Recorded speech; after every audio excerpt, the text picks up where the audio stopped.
more powerful than the citizen, that is a recipe for impunity.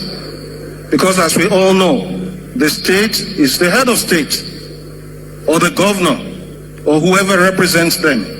Whatever they say, we all have to comply, whether they're right or wrong.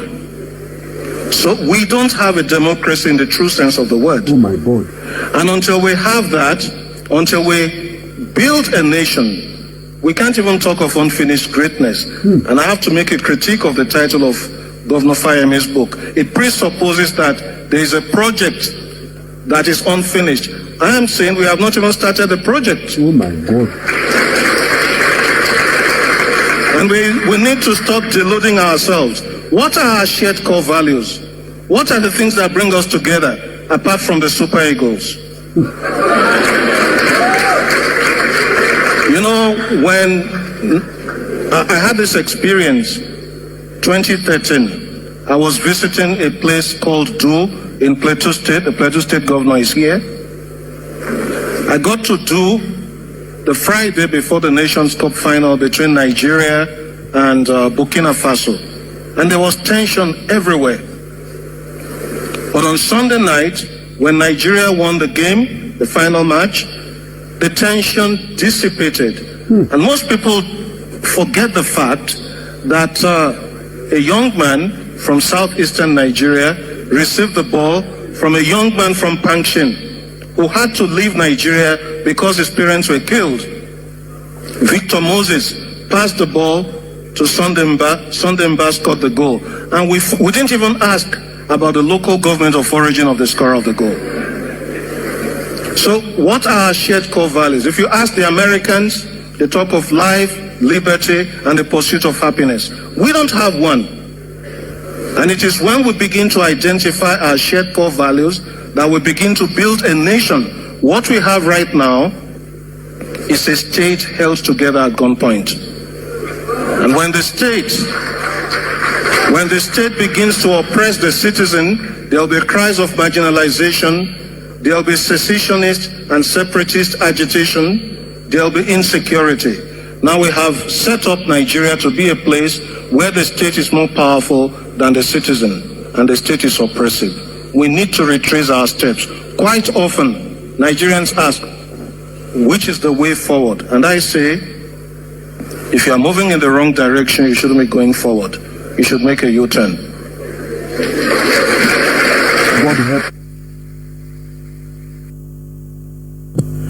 Good morning, good afternoon, good evening, and good night, great Biafrans and lovers of freedom. This is Radio Biafra House of Service coming to you through Radio Biafra London. My name remains Mazi Jonathan Chinedu from Olu province of Biafra land, and we are here live and direct. Today is the 21st day of September 2024.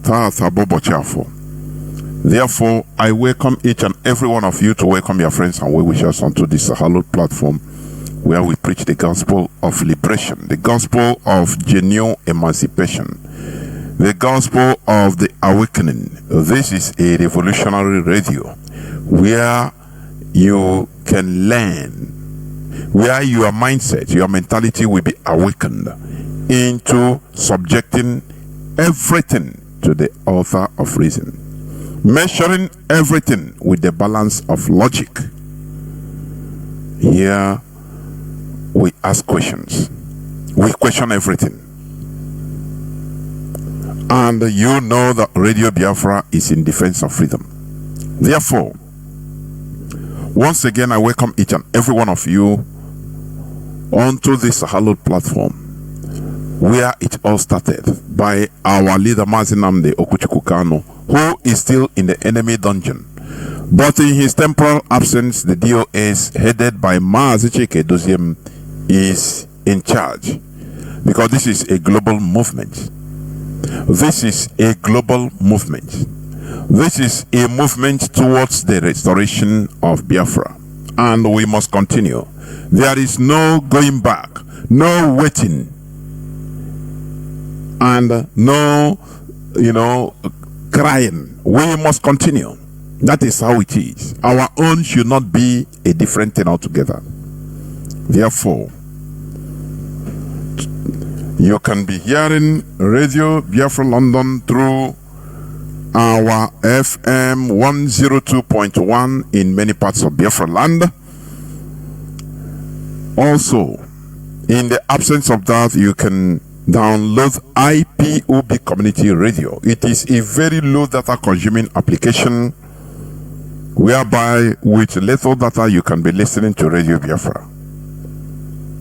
Moreover, you can also or should also download Simple Radio so that it will be a backup in case if there is a problem with IPOB Community Radio. You can switch to Simple Radio. You scroll on Simple Radio now, scroll to Radio Biafra London, and you will be hearing the message. Also, you can click on our homepage, IPOB homepage, www.ipob.org. There you can see Radio Biafra London live broadcast. You click there and you'll be listening. Very simple. Also, beside there, you will see where it is written donate through PayPal. Donate via PayPal. You can donate to what we are doing. You don't need to be an IPOB member in order to support what we are doing. You can do it. If the money you are trying to give will not be, will not be received through PayPal, you can make contact. IPOB, it's a global movement, and we can accept any amount of money. $10 million, or that IPOB for $1 million, 500,000, 100,000, any amount. Nothing is too big and nothing is too small. Remember, we have many things. IPOB has many things on their hand that requires finance, and without finance, you know that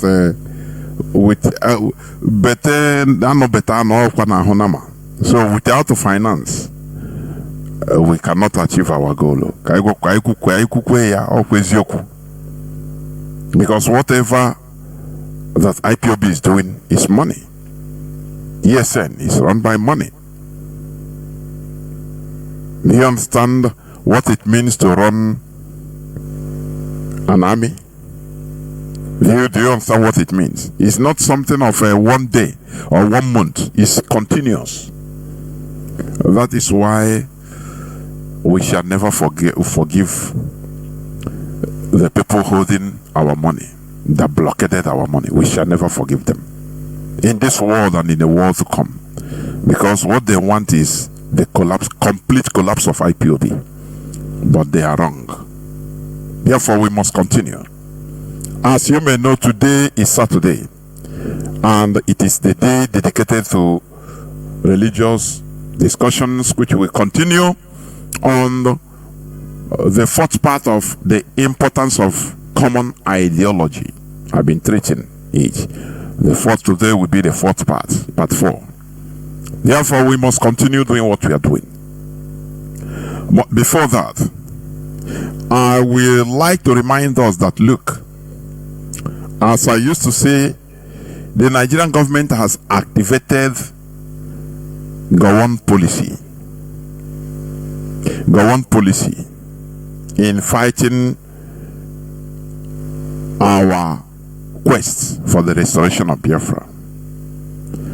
It is a kind of asymmetric war. Gowon said it, that had it been he understood the Igbo man as he did today, he wouldn't have spent that whole lot of money and people, importing people, the endangering people's lives to come and fight Biafra. He would have simply spread a fraction of that amount to some Igbos willing to in Igbo land, and they will do the job very perfect. Do you ever think or reason why this man, who was the head of state of Nigeria during the war, do you ever reason, just as a Biafran, as an Igbo man, do you ever reason why this person can say this with what he saw, with the information at his table, with the type of our people he saw, the character he saw? He made this statement. He shook head. He said, no, I would have empowered some Igbos and they will kill their brothers for me. Nothing, no need. That is exactly what they have activated. You might be thinking it's like 1967. No. Today, they are doing it in a different way. Can you tell me the rationale behind Hope Uzodimma accepting to be imposed? He's an Igbo man from Imo State. From our mama also. Olo, let me call it Olo. Olo's son. Accepting to be used to depose his own brother in the same state, not in national level, in state level, from 4th position to 1st position. And he agreed. He agreed.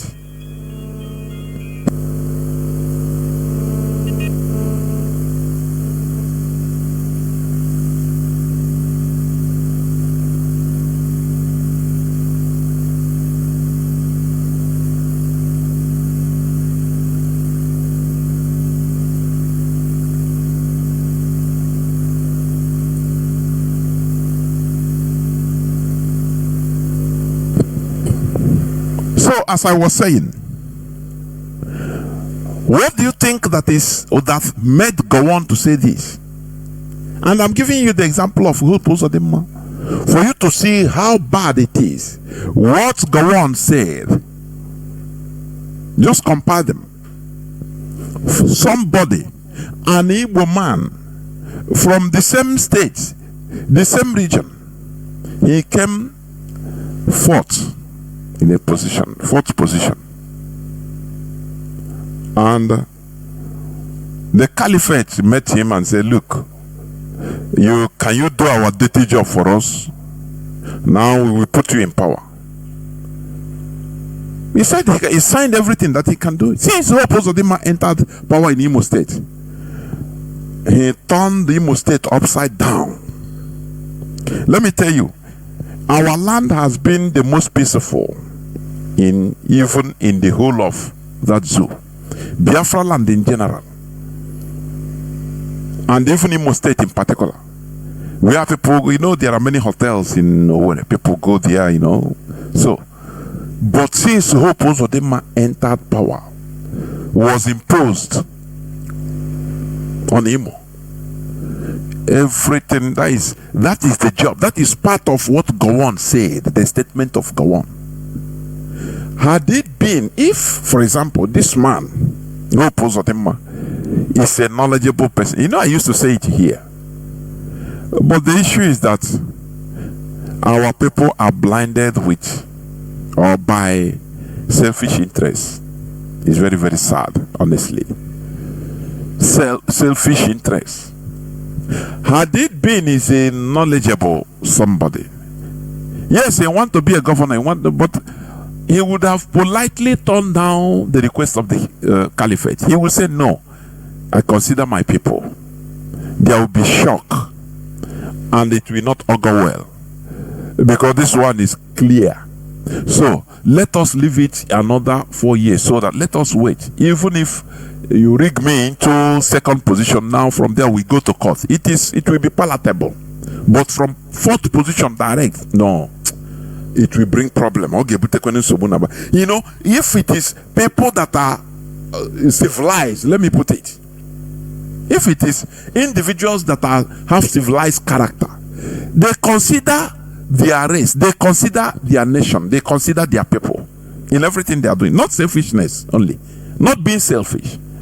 He would have said, no, Oga Sultan, Oga Emir, I beg, I respect, with due respect, just leave. This thing, I foresee it will bring heavy problem in Imo State. Let us wait till 4 years. Don't worry, 4 years we will rig. You know, that is a very polite way. And even the people, they will respect you. Because you considered your people. But he said, no. Nah, hey, he said, oh, both of them must say, Chuku just will high guy and aka. Kamadaga patakwa napugayo. Mbamba. Do you see the extra? Are you now correlating the statement of go on? Now, you see people that are calling themselves pretending to fight, they say they are fighting their ESN, using ESN name falsely. Impostors. Nigerian government is encouraging them, either directly and indirectly, in order to sow confusion in the minds of our people, in the heads of our people, so that they will look at every real Biafra agitator, every ESN as an enemy. That now we don't want what you are doing. Your people are killing us. So that is what Nigerian government wants to obtain in the mindset, in our people's mentality, so that they reject this Biafra agitation, so that they start fight. Even they take up the power. They will take up the fight against IPOB by our people. That is what Nigerian government is. This is intelligent job, intelligent work, intelligence work. You know, so our people should be wise. Greed, selfishness is killing us. It's killing our people. It's killing us as a race. Let me put it like that. It's killing us as a race. Are you hearing me? And without getting together, without being organized, we become powerless. We become prone to conquest. That is it. We might have the highest talents in the world individually, but our talents will be benefiting foreigners. Britain will be calling you, praising you as, Philip Emeagwali invented the supercomputer. Yes. But for who? Did they do it in the name of Biafra? Or even, let me say, Nigeria? The answer is no. It's America. Because America created the system he is working. Likewise, many of our people that are highly brilliant. You are brilliant in other people's system because they use their system. They created a system that makes that you are brilliant, natural talent to shine. So you don't give credit. It's just like a farmer. Who is a good farmer? A good farmer is somebody that, manures his farm, irrigates the farm very well. Now, know the character of the soil character, the plant he wants to plant, everything before planting, so that he give him the yield. So, when you prepare your farm as a farmer, the farm acts like the system. It's being prepared. So, when you plant one seed, it will germinate and yield good. And people, passers-by, will be say, now this farm good though. But if you take the seeds that would germinate very well, that will do very well in an organized farm, and go and sow it in a desert, it will die. So the first, how you recognize civilized people, I preached it the other day, is creating and organizing a conducive system that will make individual talents to thrive. That is it. Because your individual talents amounts to nothing without us being organized as a group. It amounts to zero. It gives, look at our people everywhere around the world doing very well. Are they doing it? Every time we say, this Biafran boy is a able man. He invented this. Look at this in United Kingdom. He did this and he did very good, doing very good in Canada. Because Canada prepared the system for him to thrive. Do you see the difference? And they don't want us to build a system for us to thrive, because without good system, our individual talents is zero, nada, rien, nothing. I say it again. Without a conducive environment and system, our individual and private talents amounts to nothing. You will only benefit foreigners. That is why, civilized people, wise people, they sacrifice and build a conducive system, environment, a conducive environment that will now harness their individual talents. They will be contributing it in order to continue building the system. Do you understand what I'm saying? So, the Nigerian government is in the phase. They are using Gowon policy now in our land, directly and indirectly sponsoring criminality in our land, in order to be killing people, to be vandalizing houses in our land today, in order to be committing all kinds of atrocities against our own people. Now, let me ask you, have you ever had these people that are shouting they are fighting for freedom? These criminals, have you ever had them or seen them say at least they capture or they pursue Fulani headsmen in any place that are destroying our farm, or kidnappers? Do you ever see them do that? The answer is no. It tells you all you need to know. What matters to them is destruction of our land, so that our people will be sick and tired of this agitation, this quest for Biafra liberation. It's a job, it's an intelligence job, and we will be seeing more of it. So I want our people to be wise. I plead that our people should listen to the voice of reason and be wise, so that when they see all these people committing havocs, that they are fighting for Biafra, there is a lie. You cannot be killing the people that you are meant to protect. Now, if Biafra come, who will be there? IPOB, we don't destroy our people's homes. We don't kill our people. We don't engage in criminality. That is fact. Is a fact. Anybody telling you that he is ESN, he or I is ESN, calling you on phone or doing any type of criminality, know that you don't need to ask. Know that say, no, these are the people that they used to talk on Radio Biafra. These are the impostors. These are Nigerian agents that are bent on destroying the reputation of what we are doing in the minds of our people, so that they will turn against what we are doing. That is their job. It's what they want to achieve. But in the facial part of it, they will come and start telling you, no, Biafra. No, it's live from the pit of hell. And another thing I want to also touch before entering into my subject matter today is this drug business, methamphetamine, business, factory that the people are bringing in our land. People don't know what, many of us don't know what drug can do to a society. It destroys the youths. Youths will become zombies. Youths will become, no more, they will become nothing. Even in Diara Kaziyama, they become nothing.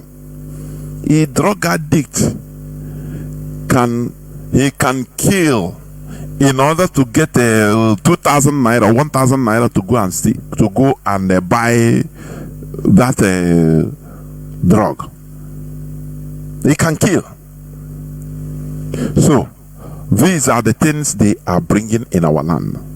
Anywhere IPOB see these people, these factories, as long as, because let me tell you, what Nigerian government is doing in our land is just extortion only. What they can get from individuals. That's why police everywhere. There is no presence, government presence. They sow seeds of discord so that dog will eat dog in many parts of Biafra land. So that people will start behaving as they want. So that the strongest become it's animal, wild character, wild habit, savages. So that the strongest becomes the right person. Any person can be killed. They are trying to dwindle our population. Let us understand this through any way possible that is possible for them. That's why they are stifling us through checkpoints, military. Remember before that there was a clearance of this military. And you know what they did? You know what they did? Nigerian government did? After removing some of all those checkpoints, they secretly encouraged criminals to come up.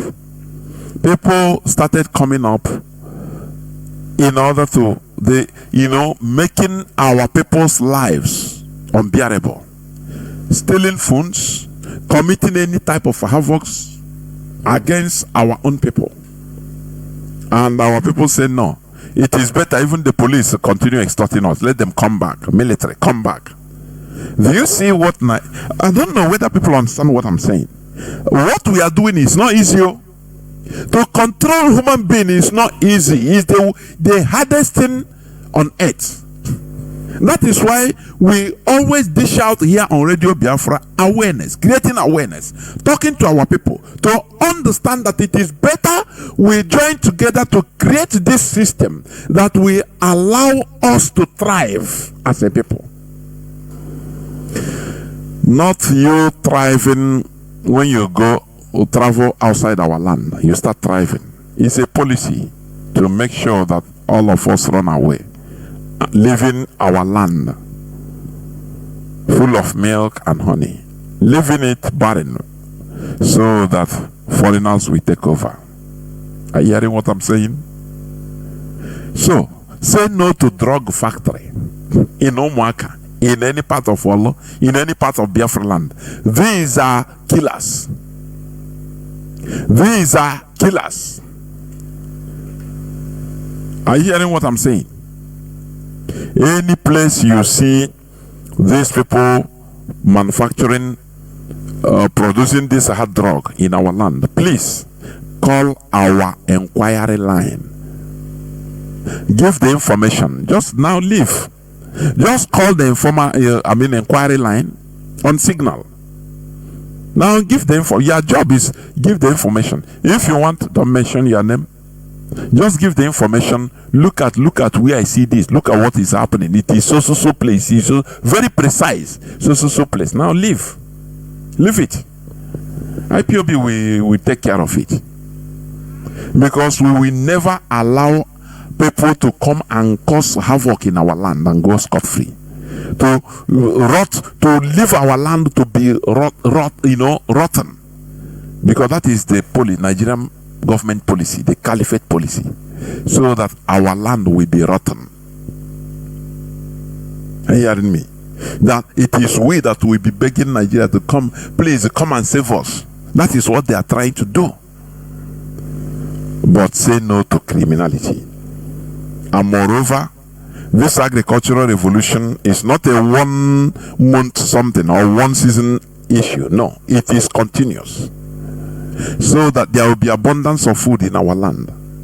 They have used food to do us anyhow. Remember when the North, coalition of Northern elders or something like that, they banned, they say they will no longer bring the tomatoes to the south. Remember? Imagine that they are in charge of our complete feeding. Imagine that. That is why we need to remove all these things that we can do in our land. Let us do it. Produce food, so that to hell with their food, to hell with their anything, their tomato, we produce it, and they will now be understanding that look, they will know that look, these people, it's part of the war, it's part of the effort. Let us go back into farming.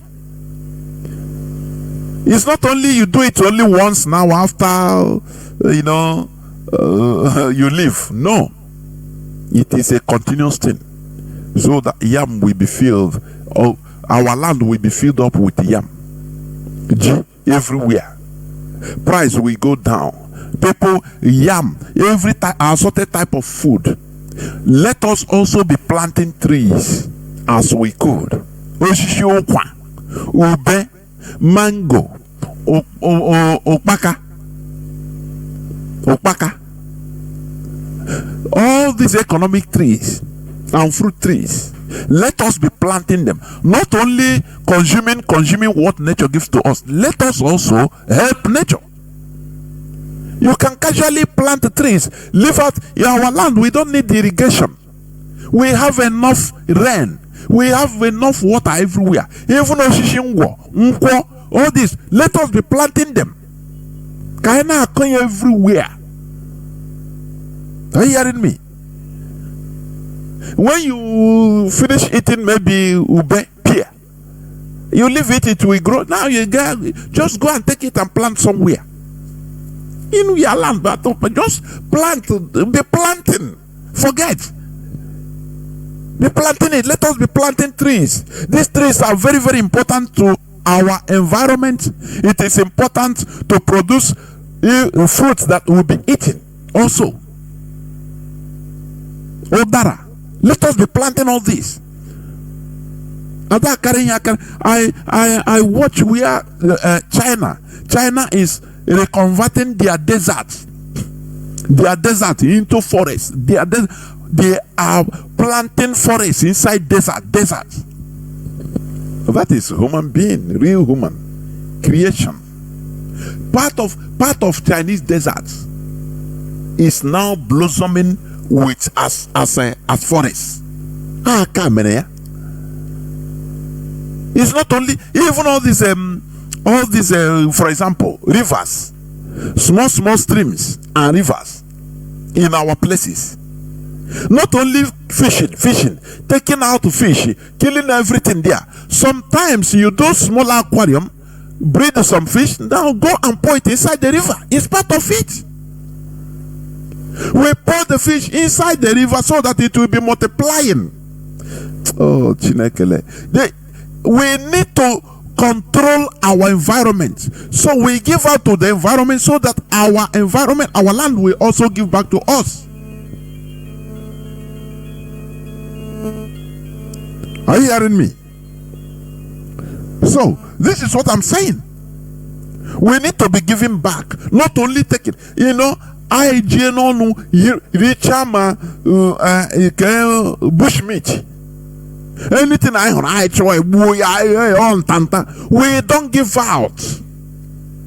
We don't cherish and multiply them, so that also they will be bringing forth abundance. All these are part of civilized culture. Not only anything you see now, you eat, if we consume everything, what of future generations? What are they going to consume? You are being made to, you are deceived to be made to understand, oh no, God will bring. No, there is no God that will bring. Oh, I am telling you, we human beings are in charge. So let us understand how to give back. Planting trees, different types of trees. You might think that it is not important. These are very important. These are very, very important issues.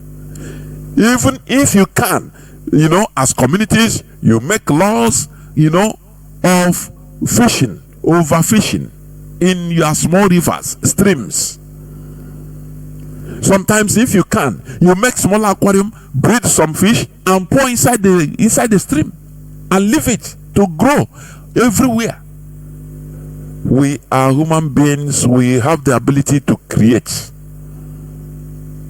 not consuming everything, eating up everything, so that when there is scarcity, you start praying. Now, God, for you, hey, God, I need a fish. No, we have to do this. Aquarium is not even only artificial. You can do a natural aquarium by repopulating the fish in our streams, in our small rivers. Are you hearing me?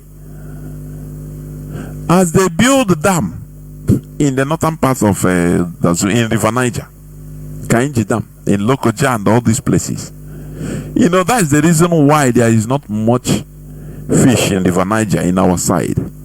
You know that? But do we ever think as a people to make efforts to repopulate even River Niger in our side, from after Lokoja down to our side, from going from Delta, let me call it like that, from Delta down to Onisha, down to Yena, down to so-called Niger Delta? Have we ever made efforts? Say, you know, these are policies of development of a civilized people, to repopulate the fishes so that we have big fishes. You know fishes, they can born in millions. They lay eggs in their millions, so that they can lay eggs and they will be, River Niger will be overflowing with fish. Do we ever have that? We have intellectuals, we have a specialist, but all they know is speaking grammar. No, it's not. But we must continue. So, these are the things that IPOB have in stock, and that is why we need our country in order to drive these policies so that we live like other civilized nations. Because why you are trying to run to London is because they have all these things in place. That is building a system so that people will thrive in it. Individuals will thrive. We must continue. Now, as I said, the topic of my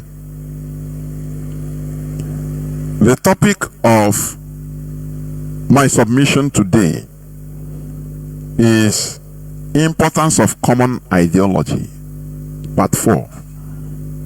I've been treating this since 3 weeks, or 3 Saturdays, I should say. And before that, because there are some people that are making mistakes about, our First Lady will be here on Radio Biafra London to address Biafrans on Monday the 23rd. That is after tomorrow. Monday the 23rd of September 2024. Monday. Obochi Eke. On 23. Not Sunday, please. Sunday, it is the UK panel that will be here.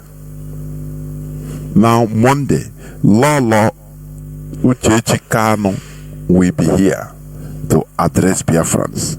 So let it be clear, because I see some people writing Sunday, no, it is Monday. 23rd is Monday by 7:30 p.m. please.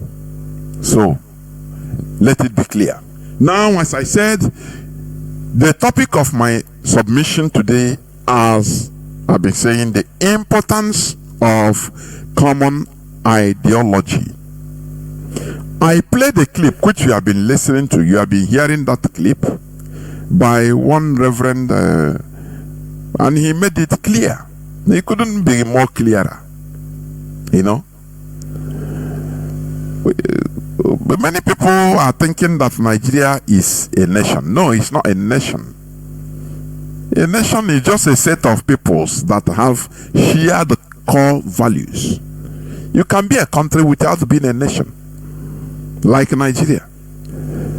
Let me just repeat just few words of what he said. Just hold on. Just let me repeat it. A country is a territory. It is not necessarily a nation. A nation is an association of peoples, and I use that word in the plural deliberately because of diversity. A nation is an association of peoples who identify their shared core values. These shared core values, as mentioned by this man, this wise Reverend Father, is it Adewale? Anthony Akinwale. Very succinct man. He's a wise man. Called value. Set of people that have shared core values. What are these called shared values? This is a common ideology. It's the same thing. You cannot have a nation without a common ideology. It is impossible. And that is what is worrying Nigeria. As you see now what I'm saying. As I've been saying, a common ideology serves for the organization of a people, channeling them towards a common direction. When we have people with shared core value, shared core, do you see the statement? Shared core values, that is basic values. We must share it in order to be a nation. Once we share that common ideology, we can easily be channeled towards one direction. Without common ideology, we can never move forward as a people. It's impossible. Are we going towards one direction in Nigeria? The answer is no. Because we don't have common ideology. We don't have, core shared values. We don't have them.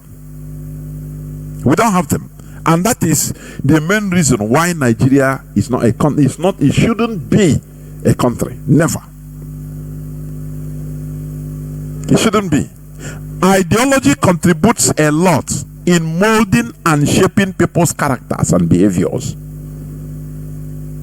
Ideology contributes a lot in molding and shaping people's characters and behaviors. When I always give this example about us, Biafrans, we always say we are peaceful people. Yes, we are. But this should not be always, in this world of chaotic, violent world. If you are in the midst of jackals, you shouldn't be peaceful. Let me tell you why Japan made it today as a civilized and developed country, because they exhibited the same madness the Europeans came with. Equal and opposite violence was dished out by Japan. Japan, during the 15th century, when the Europeans were gallivanting, moving around every part of the world in the age of discovery, I don't blame them. It's their time. They were, trying to discover. They came to Africa at that time, and they saw that slavery, they can buy people. Africans can collaborate with them in order to sell their own blood, and they took advantage. I don't blame them. That is how the world is. It's a world of exploitation. It's a world where, lion eats a deer. That is natural. If you're a deer, if you're a sheep, lion will see you and consume you. It's natural. But if you make yourself a lion cannot eat lion. That's what Japan thought. Japan, before the advent of Europeans in their land, they were using sword and arrow. The same way Africa, even some Africa, let me tell you, even Hausa kingdom you are seeing, they developed this blunderbuss, this dengon, early gunpowder, earlier, more than even before the Europeans did. Some parts of Africa. For your information, all those time, the samurai, the Japanese samurai, they are going to war with bows and arrow. They never knew what is or what was gunpowder, because it is through the development of gunpowder that all these explosives started coming in. Bullets, guns started coming into existence. They didn't know. When the Europeans came, they showed them, that they have, we can do business, we have more firepower than you, we are developed more than you, you can buy our thing now. Japan say okay, because Japan was watching them with curiosity. Say, this kind of strangers, we don't know, only God knows where they come from. They say they come from far at the other part of the world. Before you know, their missionaries enter into Japan and started. Before you can say word go, Jack, they have built 15,000 churches in less than few years. And they started entering the people, the masses, in order to steer revolt as they did in our land, right from the grassroots, to turn people against their ancestors, against their belief system. Japan watched that, and their king, they said no. How about it?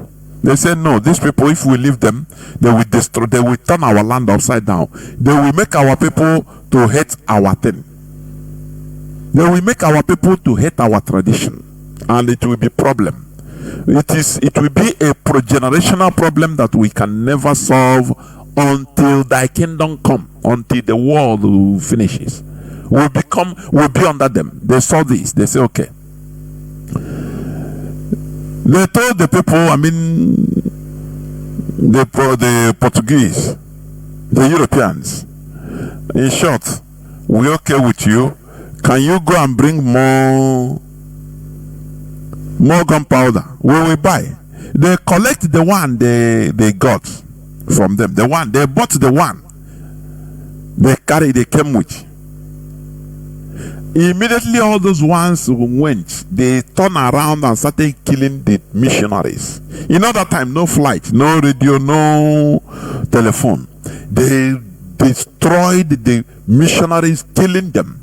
Any Japanese that accepted Christ as yourself, they not only they cut off your neck and your children, the whole family, unless you repent, come back to their roots. The missionaries, they slaughter them, because they know that it will take a long time for the Europeans to ply the ocean, Indian Ocean or Pacific Ocean, and in order to come back, it will take years. And what they did, all those gunpowder they bought, they started making local research how to reproduce them, and before you know, they reproduce all of them, use it, make explosives, make everything start, because they know the problem has come, that they are waiting. These people, they will come in a bigger way, so they were waiting. They wired their whole coast. By that time, they have destroyed any church being built. The whole people, they destroy everything. They kill the whole people, waiting for Europeans. As Europeans gather, they came with many cells, many ships now to take over Japan. Japan didn't allow them to enter, because they were not expecting it. Europeans, we are thinking that, Japan, what do they have? Only sword. Let us go and clear all of them. And before they enter shore, Japan opened fire and sank almost all their ships, defeated the Europeans. When you hear that, look, Britain is against Biafra because they don't want Biafra to be like Japan to them.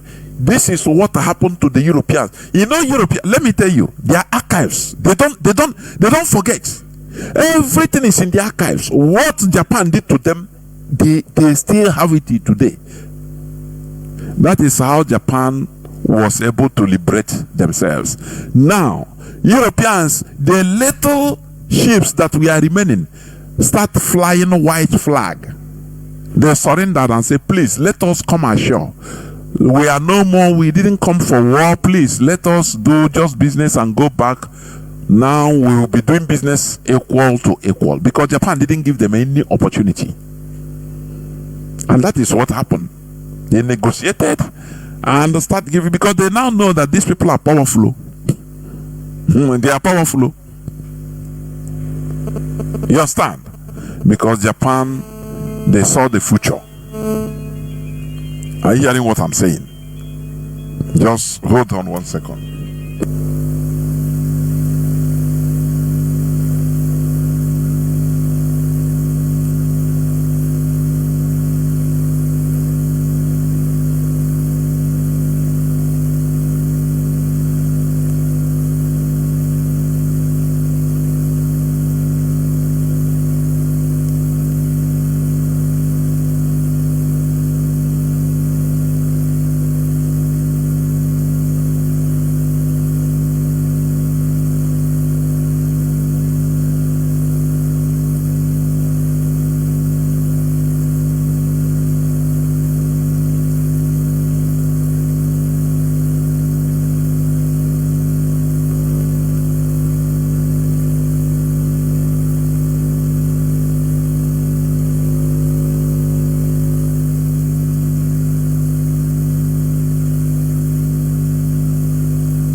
Welcome back. I have to settle something at the background. So, as I was saying, the Japanese, they protected their land. Are you hearing me? And they have to channel. That time they know that some of their people have tested this European food and all this and that.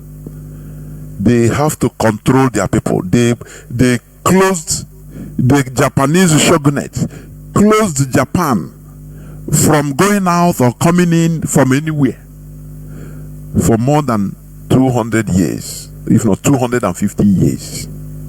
Any dynasty, any king that comes into place, he will maintain the rule, because they want to train their people into solidifying their common ideology, so that the people will be able to be channeled towards one direction. They know that if foreigners came and everybody will be speaking different languages. When you talk, this one will say, no, Bible say I can, no, you quote for you. That is what Japan stopped. And today you are, maybe some people are listening to me from Japan. You are dying to go to Japan. Do you know what it takes to build a common ideology? Do you know what it takes? Do you know it's not easy to build the restoration of Biafra is restoring us back to our roots, to our common ideology, so that we can flow towards a common direction. Because Nigeria scattered us.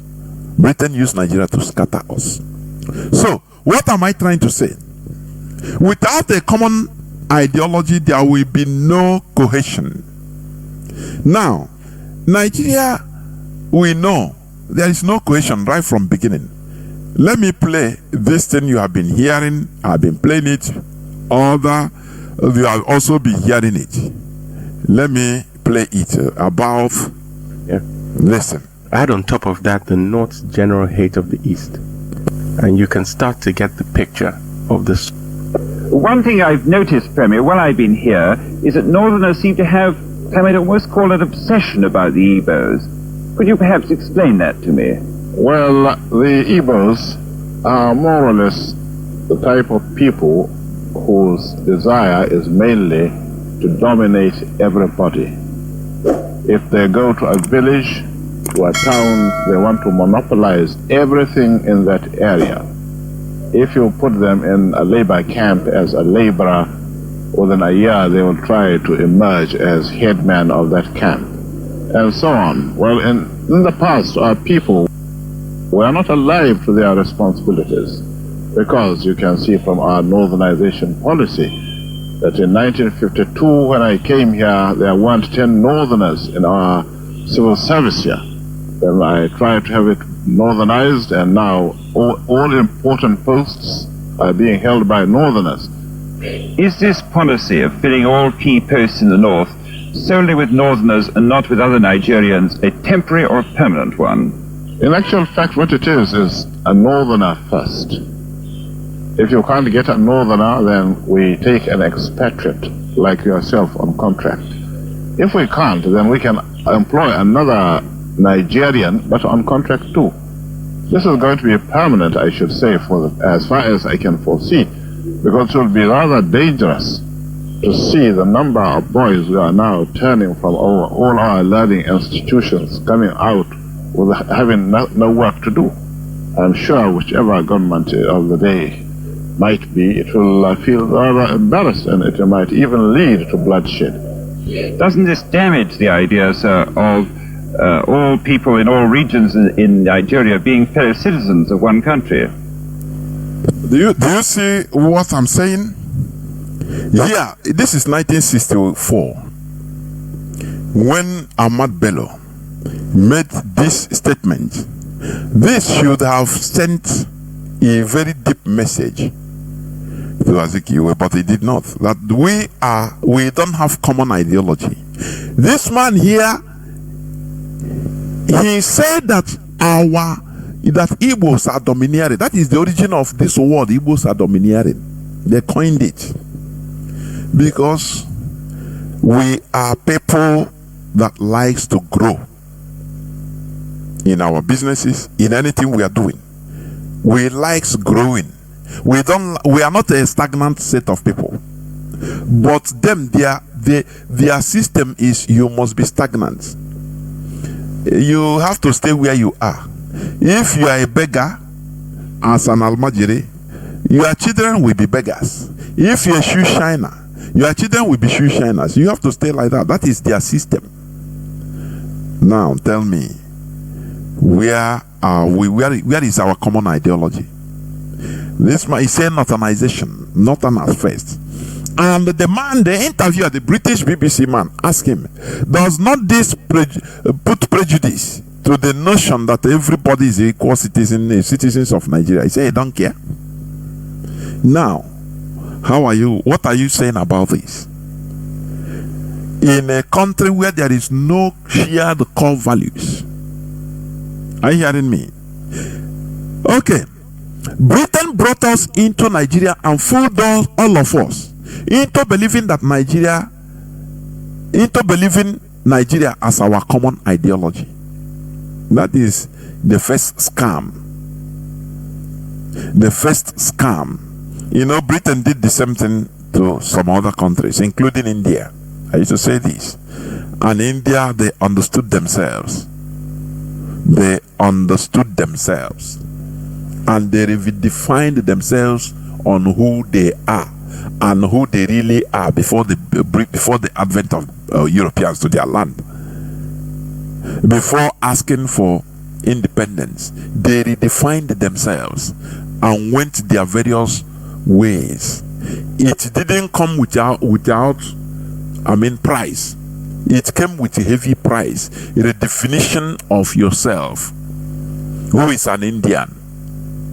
More than 2 million people lost their lives. It was an internal combustion. I cannot call it war.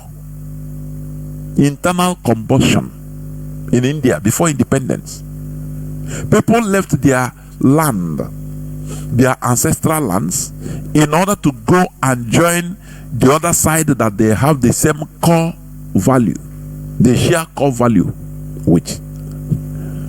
That is why, you know, the mostly Hindus that are in the today's part of Pakistan, they left their ancestral lands and came back to their Hindu brother side. The same thing vice versa. For Muslims that were in the Hindu side, they ran away from their ancestral land and went and joined the present day Pakistan. Before, in 1947, India got their independence. And before even the independence, they unified the Portuguese India, the Lusophone India, partitioned by the Europeans. That is why India is where they are today. The foreigners, they don't mean well for you. What matters for foreigners, alien in your land, is to do what? To scatter you, get something from your land. That is what matters to them. Your life does not matter to them. So Indians did the same thing. They recovered themselves. And you know one funny thing? I used to tell you this.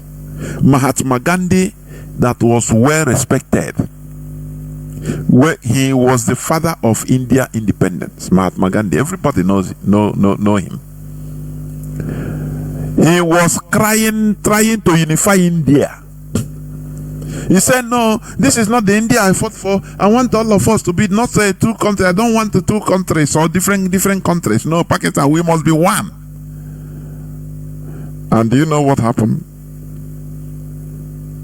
A hardcore Indian, a Hindu, killed him. I have talked about this in some of my submissions. I've spoken about this in details. They killed Mahatma Gandhi. That man, that was 1 year after, I think 1948. Mahatma Gandhi was shot and killed. Do you know the reason? He said yes. The man, during his confession in the court, before they sentenced him to death, he said he didn't do this out of hatred of Mahatma Gandhi. No, he respected him, he loved him. But the love he has for India, for their people, is greater than the love he has for one person. That is why he has to kill him. He didn't do it out of bitterness. He killed him in order to save India. Because one, he said the man is too peaceful.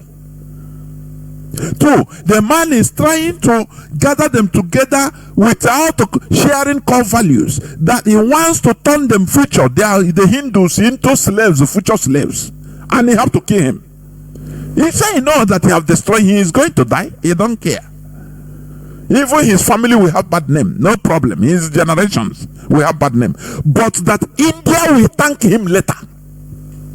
They will remember him and start thanking him. That is what is happening today. Do you see where emotions does not work? The man say, this thing is, when the man was given chance to speak in the court, when they sentenced him to death by hanging, and they hang him some months after, or a few days after, not even months. He said, I did what I did. I killed the greatest man in our land. I killed him. I shot and killed him. 3 bullets he gave to him at point blank range. He said, before I even kill him, I come up, I bow to him. You know the Indian way of greeting. I saluted him to show my respect, and I killed him. But what I did today, many people out of emotion, they condemn me. Yes, I know I'm devastated. Yes, I didn't do it out of personal hatred. I say I love this man with all my heart, but I love my country, my people, more than I can love one person. Are you learning something? I love my people, I love my country more than I love one person. So I have to eliminate this man so that we will have bright future, so that India will progress.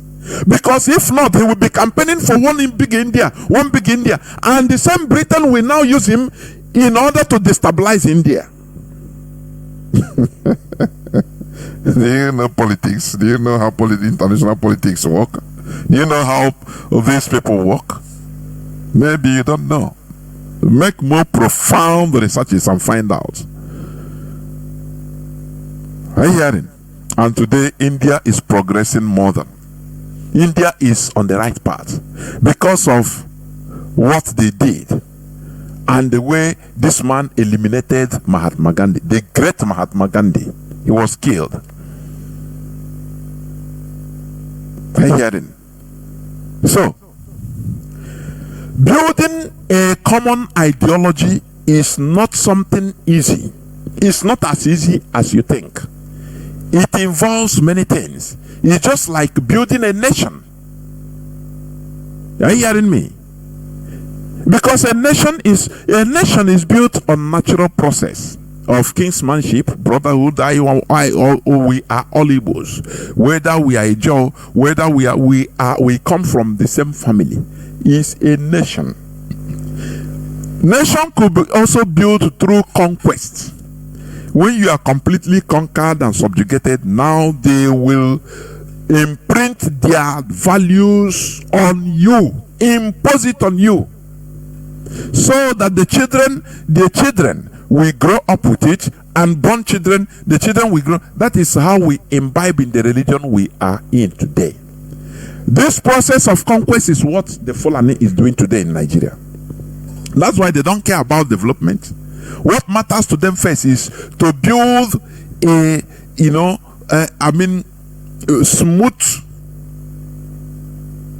smooth nation under them, mostly with the same core value. That is what the Fulani, when you hear Fulani is killing also, Fulanization, that is what they are trying to achieve. Before, maybe in the next, if they succeed, maybe in the next 200 years, they will start talking about development. Now everybody will be under them. Do you see how things move? That is it.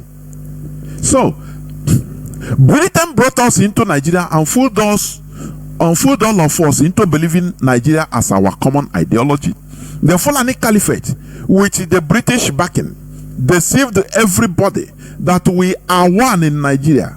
The Fulani now deceive their fellow non-Fulani Muslims into believing that they are one in Islam and should stick together to deal with non-Muslims.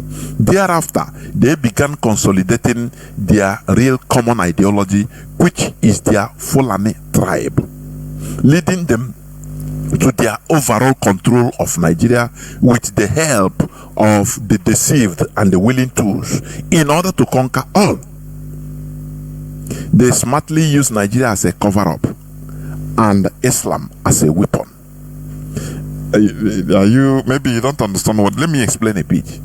You see the Fulani. We know why I always say they are smart politically. There is, just tell me, less than 2% of Nigerian population, but in control. What do you think? No, some people say, no, Britain is backing them. Britain is backing them. Yes.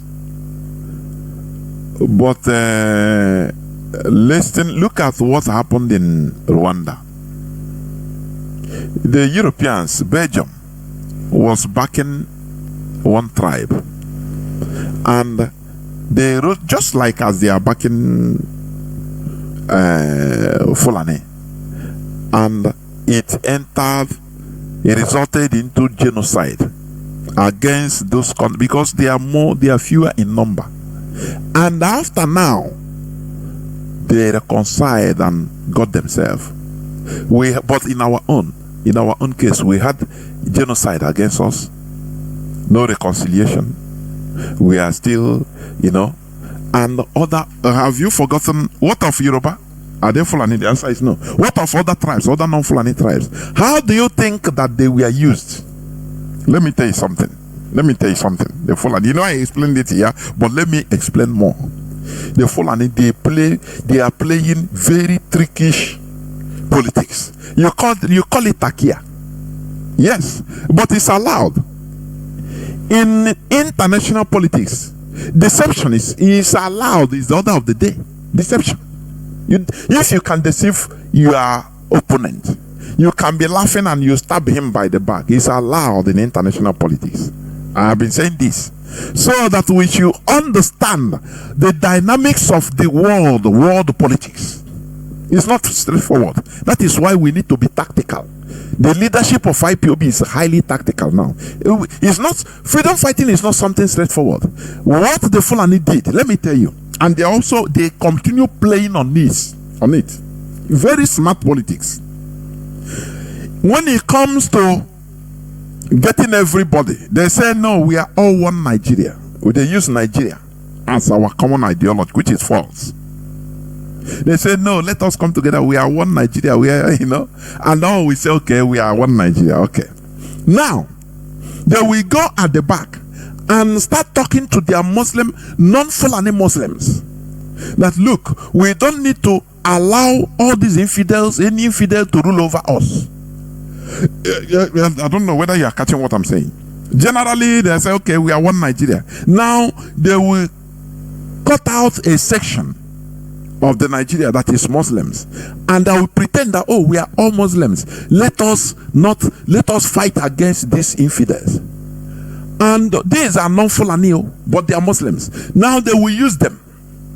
Also, they can use not. This word not is Arewa, northern part of Nigeria. They call we are northerners. They use we are not, both including both whether you are Muslim or you are not Muslim, you are Fulani, non-Fulani, and the people will foolishly agree, and they will use them in order to fight others. When it comes to religion, they'll say, okay, we are Muslims.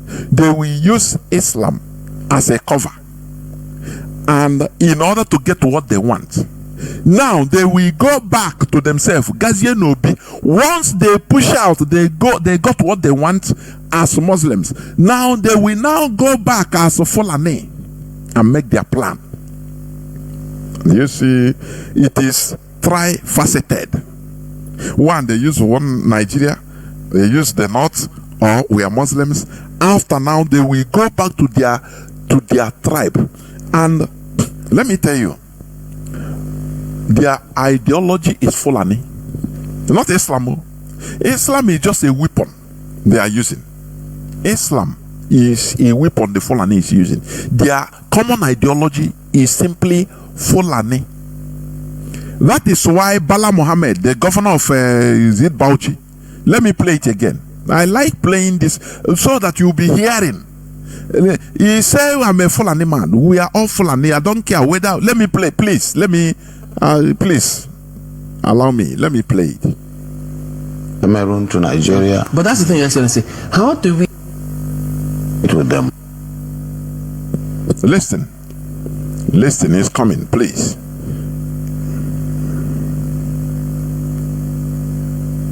But that's the thing, Excellency.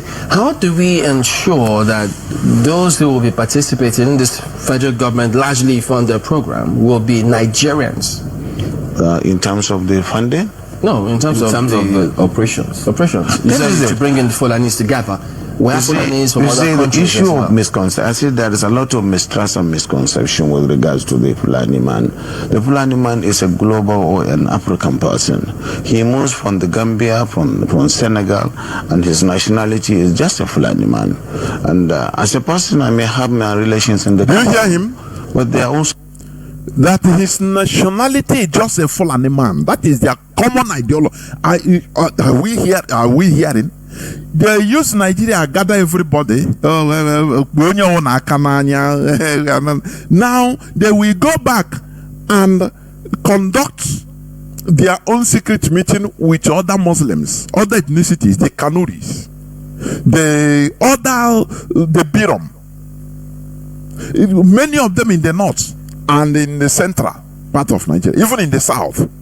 Now they will tell them, no, remember we are Muslims, so let us not allow any this Nyamiri. They will use them, calling us infidels, in order to fight us. Now, once they fought us, after they themselves will go back to their family, their nationality, which is Fulani, and now make their own plan. By that time, they have divided these people with us, with others. Now, ask me, when you say Islam, why is it that there is only Fulani that is hell bent on conquering everybody? Why is the Kanuri not doing so? Why is the Birom not doing so? Why is the other tribes in the north that they are Muslims, but they are not doing so? Fulani, they have a conquest, colonial legacy or mentality right from time. That is number one.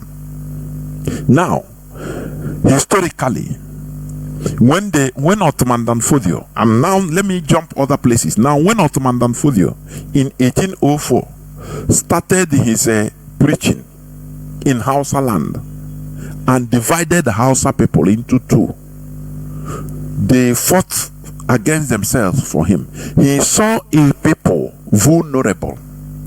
He saw in that part of the world a people that are not politically strong, a people that are conquerable. So they now use religion. You see that? Because it's not everywhere they use religion. For your information, you see what is happening today in the Sahel, Muslim Mali. The other time they attacked the terrorists attacked Mali Bamako airport, and Malian people has reprisal. Anybody they see that has maybe is a Fulani, they catch him. They beat many people and set about some people up. You understand? So, but they themselves, they are Muslims also. I want you to understand something. These people are slippery. I mean, the Fulani, they are slippery. If they have colonial tendencies, anywhere they go, they use something. If they see any leakage, any loophole, they will use them to enter the people. If it is religion, they use. Are you hearing me? But they come where they formed, they created the largest caliphate. It's in Nigeria, the Sokoto Caliphate. Check it. It was the largest caliphate before the Europeans came. So that's why they are hell bent on conquering everywhere in Nigeria. During their time, the time of Ottoman Danfodio, they cannot come down to our side because it was a no-go area for them. It was a no-go area for them. Now, Britain come and help them, in order to smoothen the conquest, forming Nigeria. They say, okay, now we will use anything. Nigeria, not be Nigeria. But now here, this man A governor under Nigeria, not under Fulani, a governor is making statement telling in national television that the Fulani, his nationality is Fulani. He don't care about Nigeria. He don't care about country. And Nigerians was watching him. Nigerians were watching him and laughing. They don't understand what's up. So that is why I say these people are smart. If I say it, you can prove me wrong. But if you can convince me that they are not smart, but they are. That's why they are in charge. Are you hearing me? That's why they are in charge of everybody in Nigeria. A little number of people, but they outmaneuvered everybody. When they want to play one trick, they will say, remember we are all Nigerians. Do you see? This great country, God have put us together. So let us be in one Nigeria, so that oil and Bayelsa will continue belonging to Jigawa. They play that card. Now they will go up. They will go up and call their Muslim brothers, Yoruba, Muslim, Kwara, or the Tinubu, them say we are one people. Remember, Quran say we have to be one to fight against infidel. Now what they will use that sentiment and get what they want. Now once they get what they want, they will do their own meeting as Fulani, say leave all these people, whether they are Muslim, we don't care. So you see how they are getting how they climb to where they are today, being in control. They can use the not. Oh, we are all, remember during the campaign, during the last presidential campaign in 2023. Remember what happened? You see the video where one Fulani man was addressing the northern youths, the northern Christians and non-Muslims, telling them that look, before you start saying that Igbos are Christians, I'm like them. You are not first, not an first. Do you see that politics? So they are experts in twisting people's brains. I am telling you, this is what we should learn. This is what we should learn. Not being rigid, continue being rigid. No. That is why this struggle is out. People expect that the way you have to come out and no. You must change. You change with time. Are you hearing what I'm saying? That is why the Fulani is where they are today. They use everybody and now they consolidate themselves. These are the only people. Fulani is the only tribe in Africa that have a standing army. And Nigeria is when you see they are looting billions and billions in Nigeria, it is our oil, the resources from our land that is sponsoring them, bankrolling their force in the Sahel, Fulani forces. I am telling you. Once Biafra takes, once we are free, they will collapse. I am telling you honestly. They'll collapse. They'll collapse. Do you know one of the reasons why Tinubu did not go to war against Niger Republic? They want Tinubu, they say, look, if you enter, say you are doing war, Biafrans, they will sabotage and they will go. You hear what I'm saying? So these people are highly trickish. That is politics. In a layman language, we can call it trick, but it's politics, because politics is about trying everything for your collective interest. You can use any method for your collective interest. That's it. Do you see what Israel did last 2 days? Using everyday material, exploding it. That is terror, complete terror. They are doing it because they can get away with it. Not everybody can do it and get away with it. So in the world of politics, anything you can do as long as you can get away with it. That is what the Fulani is playing. They are using their brain trick. They will convince Some people using Nigeria, they will convince others using Muslim Islam. That's why they are trying very hard in order to build a mosque in part of Biafra land, so that they will take some part of it, convince them that they are with them. Is it not what you are calling Takia? It's allowed in politics, so that now they divide those people. Now, in case of outright fighting, those people will become weakling.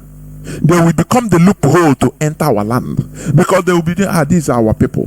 The same way as I explained the other day, the king of back Congo, when he Europeanized, Christianized his kingdom, the people now turned to become soldiers of the cross.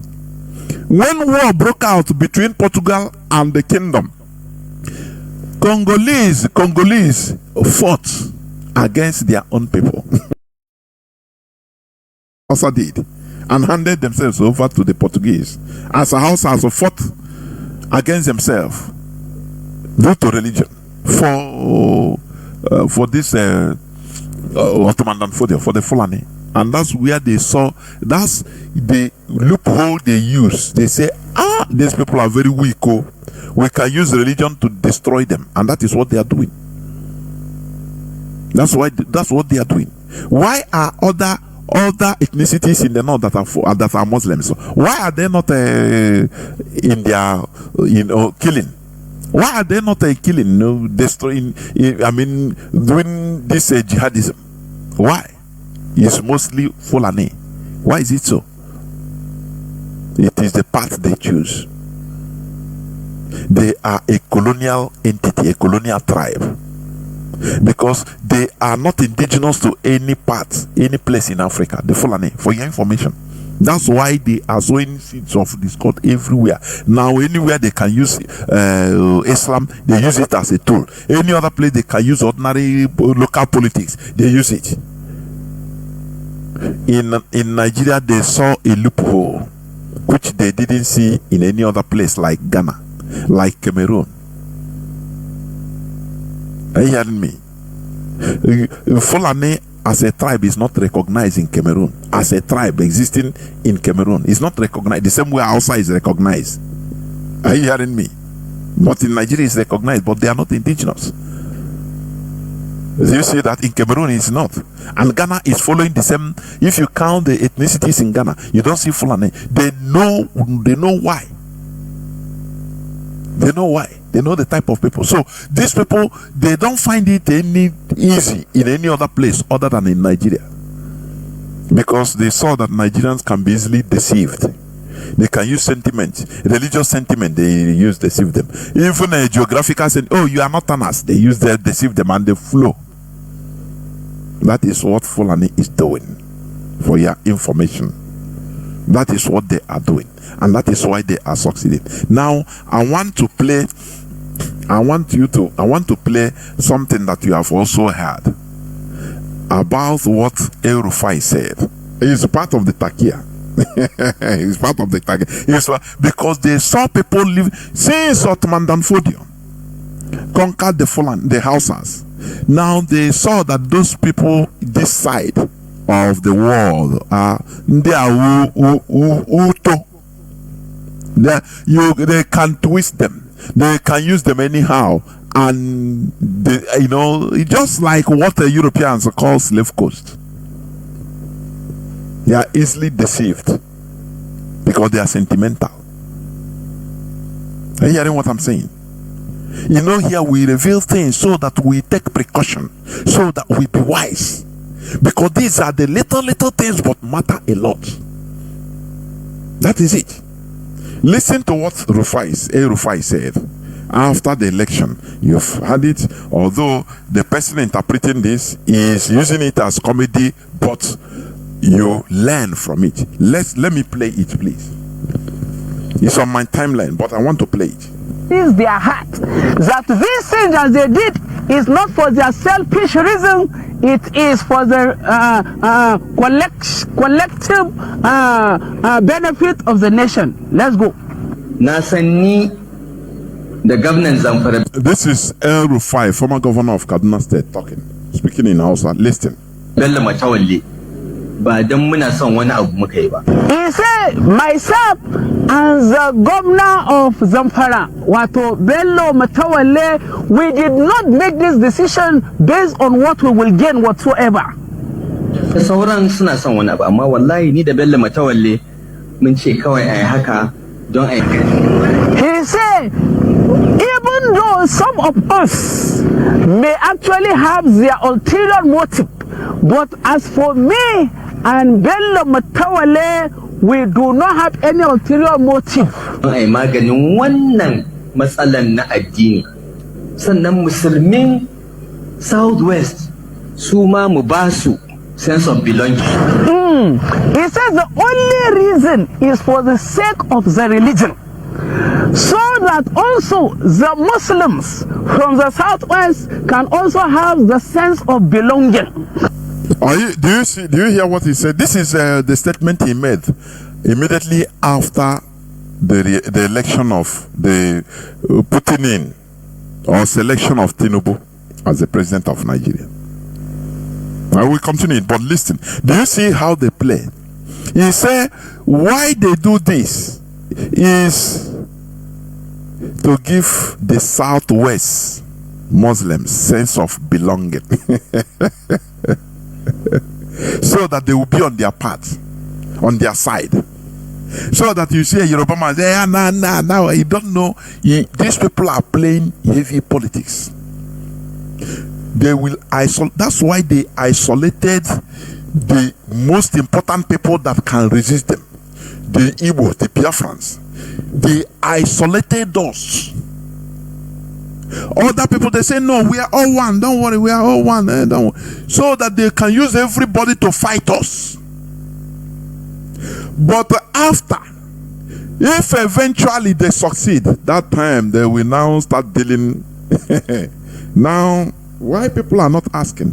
Why is it that the Fulani, they have their own standing army? No other tribe ethnicity is there. You have to obey and you have to be a Fulani to be in that their terrorist group. Remember Sheikh Gumi, when he visited, he was visiting the terrorists who you call bandits. It's in the social media. He go there, they talk to negotiate, armed to the teeth, all kinds of weapons. He confirmed, he said all of them are Fulani. He said these are their warriors. He didn't mince words. It tells you all you need to know. So, election or selection, putting Chinedu there. One, they use religious sentiment. Say, in order to give the Yoruba Muslims sense of belonging, so that whenever they call, say, Muslims, oh yeah, come out. Yorubas will come out. Yo, we are Muslims. Yeah, at least, it's with our brother. We are, they know how to play all this, because remember, these are people. They have the same mentality as colonizers. That's why they are able to. You cannot be a conqueror, a colonizer. You cannot be an imperialist without understanding how to play politics, without understanding how to give and take, without understanding how to use stick and carrot, without understanding how to measure weights, without understanding how to give out when it is due, in order for you to gain more later. You can just sacrifice a bit, and now after you gain more. The Fulani, they are champions in this. That's why they say they have to give the Yoruba Muslims sense of belonging. We are all together. That is how they gather masses. That is how they gather people. They give them sense of belonging. They empower them a bit. You see, we are all one. You see, now support us so that we deal with Inyamini, and you see they open up. Igbos are this, Igbos are this, Igbos. Once they get what they want, now these people to start dealing with them. Remember how many Yorubas are being killed, how many Yoruba farms are being destroyed by Fulani headsmen everywhere. in everywhere. The North, you know, there is a media, blackout, media blackout in the North. Otherwise, what is happening there? Many non-Fulani ethnicities have left their land, living in refugee camps. Both in Niger, in Chad, in Cameroon, in Benin Republic, and in other parts of Nigeria, even down to Enugu, in the Middle Belt. And the journalists don't report them because they are given order not to report them. You understand? But these are the people they govern. Hey, we are all one. Don't worry. We are just laugh. We are all one. We are one Muslim. You understand? We are all one not. Okay? But they are dealing with them. These are how colonizers act. They act without pity. It is left for you to react. Stop shouting that it is a takia. Use your own takia also. That is how the world is a free world. As long as you can get away with it, do it. But when you don't know how to play it, how can you do it? Continue listening to Nasir El-Rufai. Oh God, let's go. Allah, duk da taron dangin da aka yi, duk da addini da aka yi amfani da shi. He said, even with all the conspiracy of ethnicity and the religious bigotry that was used during the campaigns by some people, Allah ya ba Asiwaju nasara. God now gave Asiwaju the victory. Do you see what they call God? God gave Asiwaju victory. Do you see? Do you see the problem we have with religion? When people do something, they say it's God. It is God that rig election for him. Are you going to doubt it? What are you going to say about it? Oh, it's God that rig election for him. We are which you place. So for you to understand that all these are brainwashing, they fought hard for it. They mobilized for it. They promise America heaven and earth. Anything you want, take. Do you know? I think Governor of Anambra said, he said, crude oil, no more money in crude oil in Nigeria. That Eric won our crude oil. Even you saw it in video. Soludo said it to the public, and our people don't understand what it means. They have sold our crude oil in our own land. They have mortgaged it for years. So there is no more oil in crude oil. It is being used to service debts. You understand? This is the quest for them to be in power. They promise everything to America.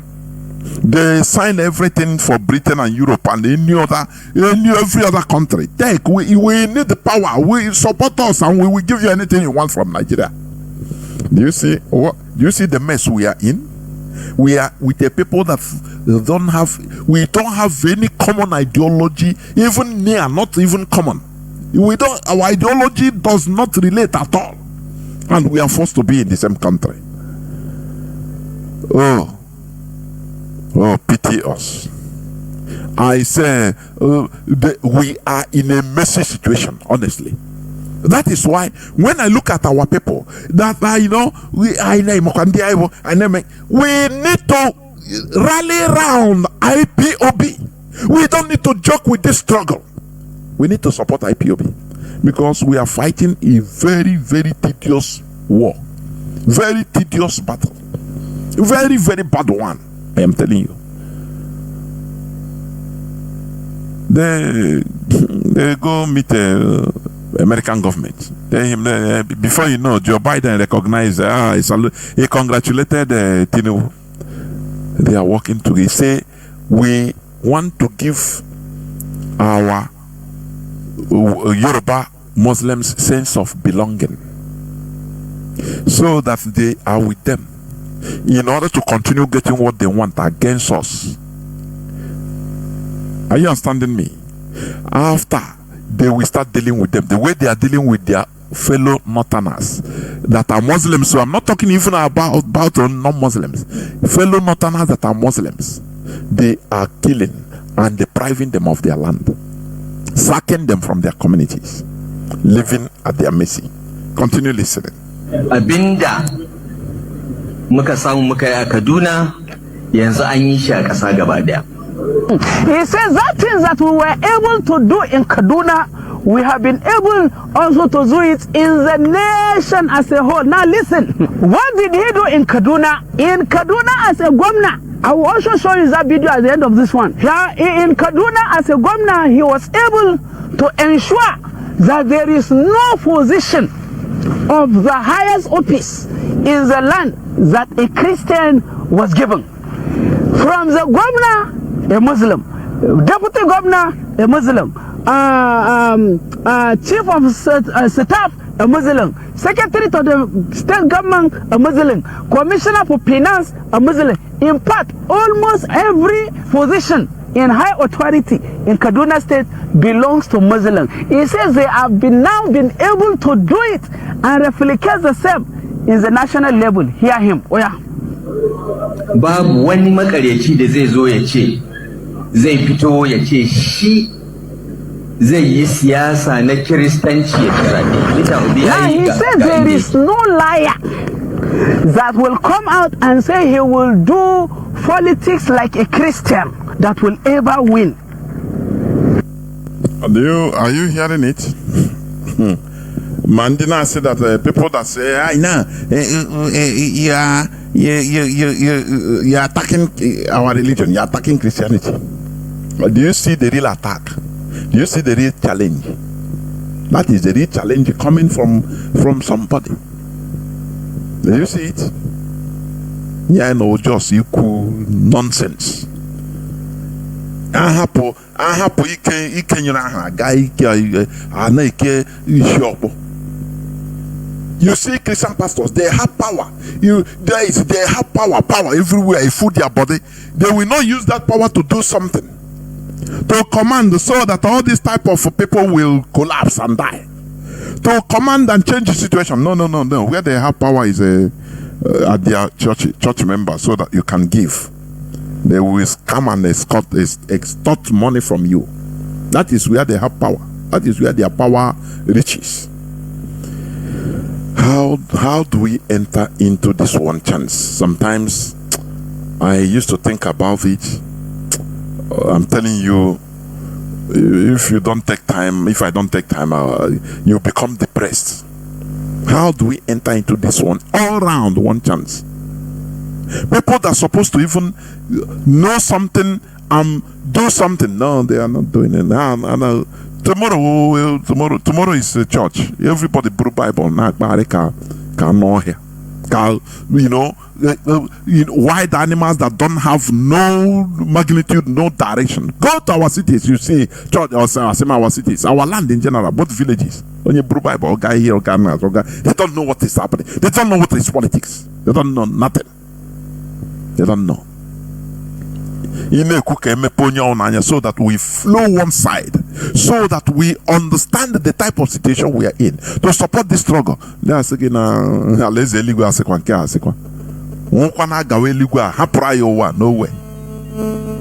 way. Very, very sad indeed. Honestly, very, very sad. It is very, very sad indeed. But we must continue. So you see, this man, what he said, is it not true? Is it not true? He's saying, what? Do you know that Kaduna before, Islam in Kaduna was minority before, for a long time, but they have changed the tide. That is how it is now. The governor, deputy governor, people in charge, they are Muslims. The same like in Nigeria. The same in Nigeria. They are all the same. So what are you going to talk about it? These are people, look at where their type of ideology, which is not common with us, with ours. So how do you think that we will flow towards one direction in a country like Nigeria? It is highly impossible. There is a memo written by American intelligence that the lifespan of Nigeria is just towards 2030. Highest 2030, Nigeria will scatter. That's it. They know. How can you build a country with people with this mindset that he is happy that a Muslim is in charge and will be followed by a Muslim and all Muslim. That is his own, his own ideology. He doesn't care about the marriage. He doesn't care about building a country. He doesn't care anything about how a country will grow. No, as long as he's a Muslim, he's okay. Is it the same with you? The answer is no. Now, what is our business in Nigeria? Tell our people, let us support this thing we are doing so that we channel our energy, support in every way we can in order to restore our nation, whereby we can flow towards one direction, and the direction is what? Development. People now, so continue listening. He said, now we have solved that problem and all of them have shut up. He said, after Asiwaju won the election, Khan has gone mute. Khan cannot say anything again. He says that is the only way we can have peace in this nation. You didn't hear him? He says that is the only way we can have peace. You see, peace. They are dictating peace. Like one of our brothers said the other day, you cannot say you are peaceful when you don't have what it takes to fight. You say you are peaceful. No, you are not peaceful. You are just weak. You are defeated. Somebody that is strong can do something but retain his power and didn't do anything. That is real peace. You see, his own definition of peace is conquest of others. And I don't blame him. What is your own? What are you going to do? Jesus beze, Jehovah beze. That is the speech of a subjugated person. He said, what they are fighting, so that they will be on top. Now they will dictate the peace, the type of peace. That is their peace. But is it your peace? Yeah, tell me, is it your peace? It is not. Continue listening. In this nation. He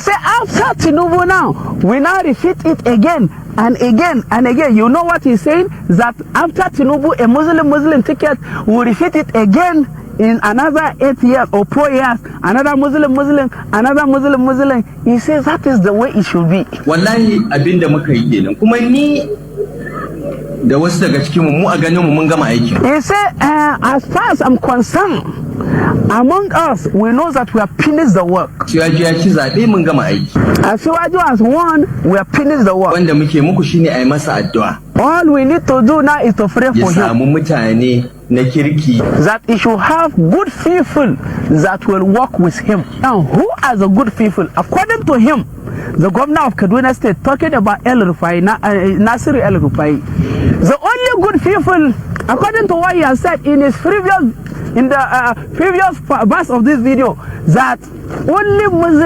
Muslim taking position will be the best for the country, because somebody like you, Governor Nasir El-Rufai, with all of your exposure, education, and the fact that you have traveled virtually everywhere, yeah, if you can be this low to be talking like this about religion, then I can wonder why the people who are not educated in the north.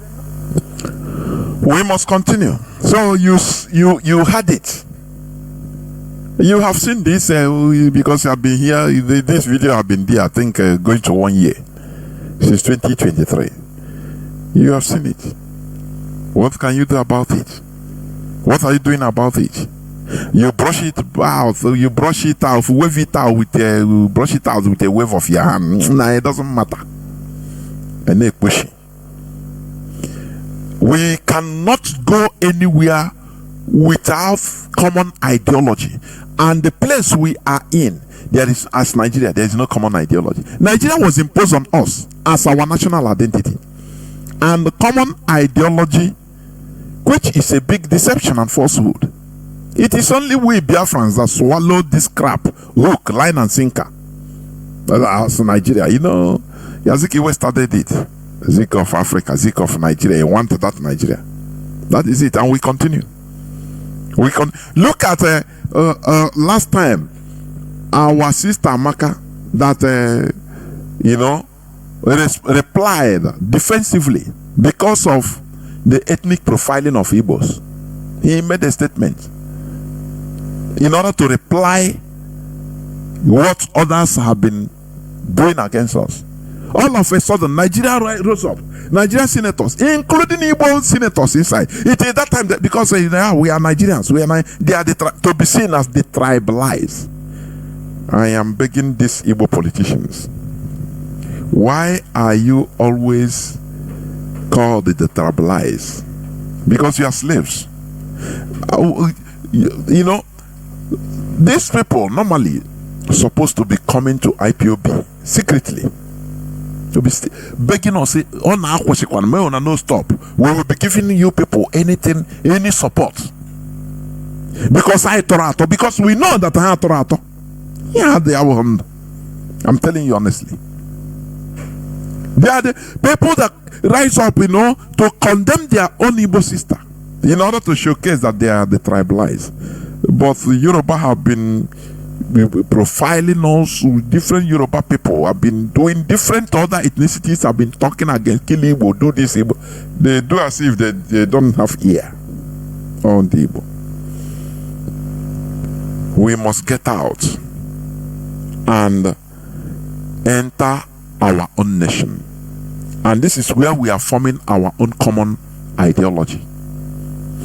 We've swallowed this crap of one Nigeria, hook, line, and sinker. And that's why we scatter everywhere in Nigeria. Not only scattering, building everywhere. Anywhere we go, we start building. And today, they use it to hold us hostage. Don't you see that we are the most gullible? Don't you see that? If we are insulting ourselves, do not vex, please. We are right. The stupidity in us, the lack of politics in our lives is what we are insulting so that we can change. Our common ideology is Biafra. It is our roots. It is who we are. With a common ideology, the sky remains our limit.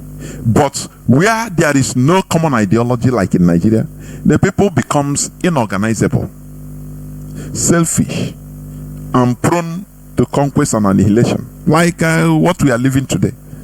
We don't have any ideology guiding us. Is it the religion? No way. The religion came and divided us even more. Only I see your choosing. Only I see your assemblies of God. Only I see your Catholic. Only I see your Amadio. One people. Nah. Hey, if we restore ourselves before God and man, here go the miracle of the millennium. Because we are a people divided into shreds. Man, they see that we are not Igbo. I am Chukwuemeka, but I'm not Igbo. Onya say from Ama Jehovah. Onya say we are divided into pieces, piecemeals by piecemeals. Here Jayo, Iwagejoku. Ndia kenai dotai. But removing us from this bondage is not impossible. It's not impossible. It's very hard, but not impossible. Therefore, it is very important for us to restore and rebuild our lost ideology so that we could be easily channeled towards the development of our nation. That is it. Because without common ideology, we go nowhere. That is why we are beckoning, going back to our roots. It is what naturally bonded us together. Without it, we become conquered, completely conquered. We are vulnerable. Any animal that lives or is removed from their natural habitat becomes completely vulnerable. If you remove fish from the river, it becomes vulnerable. You will die. You remove monkey from trees, put him in a desert. You can easily catch him. You know, it becomes vulnerable. So if we are removed from our common ideology, that is our root, we are vulnerable. That is why we are trying to restore our dignity. Our ideology is our dignity. Biafra is our dignity. Our root is our dignity. That is what we are trying to do. I will stop here and I will go into a few minutes break so that when I come back, I will still open the line so that people will start calling in. Please do not go away. I'll be right back. Espousing the belief that Nigeria truly should be one. We have now been pushed to the fringes, talking about and believing and espousing the belief that Nigeria truly should be one. We need to begin by resolving a conceptual crisis. What do I mean by a conceptual crisis? Quite often when we speak about Nigeria, we collapse the distinction between country, state, and nation. We tend to think that the three mean the same. We tend to think the three are synonyms. A country is a territory. From the Latin contra terra, the land that lies ahead of you. A country is a territory. It is not necessarily a nation. A nation is an association of peoples, and I use that word in the plural deliberately because of diversity. A nation is an association of peoples who identify their shared core values. And on the basis of their shared core values, they give themselves a constitution which will now establish institutions that make up the state. What we have in Nigeria and in most African countries is a confusion where we think the nation is the state. The nation is reduced to the state. We have a country quite all right by the fact that we live within a territory, even if that territory is not secure, as we all know. But we don't have a nation. We have institutions that make up the state. We collapse the nation into the state. If you look at our constitution, Section 2 of the current constitution, and you don't find this in the 1963 constitution, it ascribes sovereignty not to the people but to the state. That is dangerous.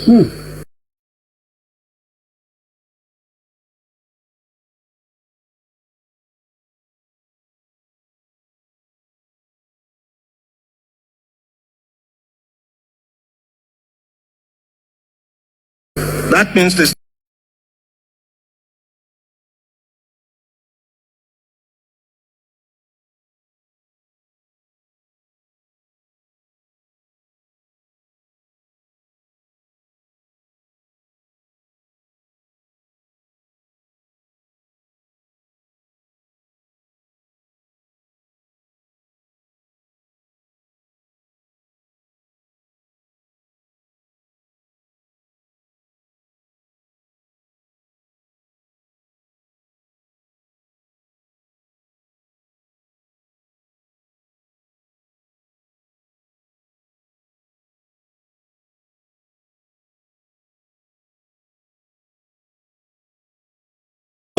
When I had this experience, 2013, I was visiting a place called Do in Plateau State. The Plateau State governor is here. I got to Do the Friday before the Nations Cup final between Nigeria and Burkina Faso. And there was tension everywhere. But on Sunday night, when Nigeria won the game, the final match, the tension dissipated. And most people forget the fact that a young man from southeastern Nigeria received the ball from a young man from Pangshin who had to leave Nigeria because his parents were killed. Victor Moses passed the ball to Sondemba. Sondemba scored the goal. And we didn't even ask about the local government of origin of the scorer of the goal. So what are our shared core values? If you ask the Americans, they talk of life, liberty, and the pursuit of happiness. We don't have one.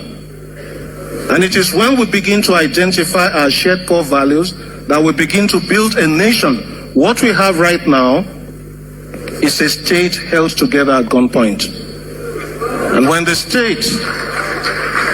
state begins to oppress the citizen, there will be cries of marginalization, there will be secessionist and separatist agitation, there will be insecurity. Now we have set up Nigeria to be a place where the state is more powerful than the citizen, and the state is oppressive. We need to retrace our steps. Quite often, Nigerians ask, which is the way forward? And I say, if you are moving in the wrong direction, you shouldn't be going forward. You should make a U-turn.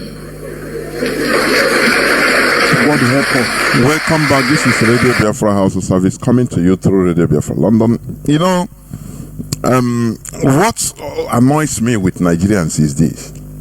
When somebody is giving, a statement that is food, that should be food for thought, that people should be solemn and be deep in thought about, they will be clapping. I don't know what are they clapping. I don't know. It used to annoy me. When somebody will be talking something, they will be clapping. Something that people don't need to clap. Everywhere is supposed to be quiet, and people should be on reflection. They say they're clapping. As they are clapping, they forget everything. Oh, they clap. I say something. I know kukure as entertainment. And that is what some people are thinking with our leader. Our leader says that, or if we are broadcasting here, as if it's entertainment. That's why I hate praises. Well, you are praising for what? Take what we say and think about it. That is the thing. Let us not behave like foolish Nigerians, zombie Nigerians. That I know how to talk. Hey, clap. What are you clapping? Clapping what? You are telling you that you are in danger. Now you are clapping. Oh, now wow, you are in danger. What are you clapping? Very, very sad indeed. So welcome back. Our lines are now open. Our direct line is +1 213 328 6224.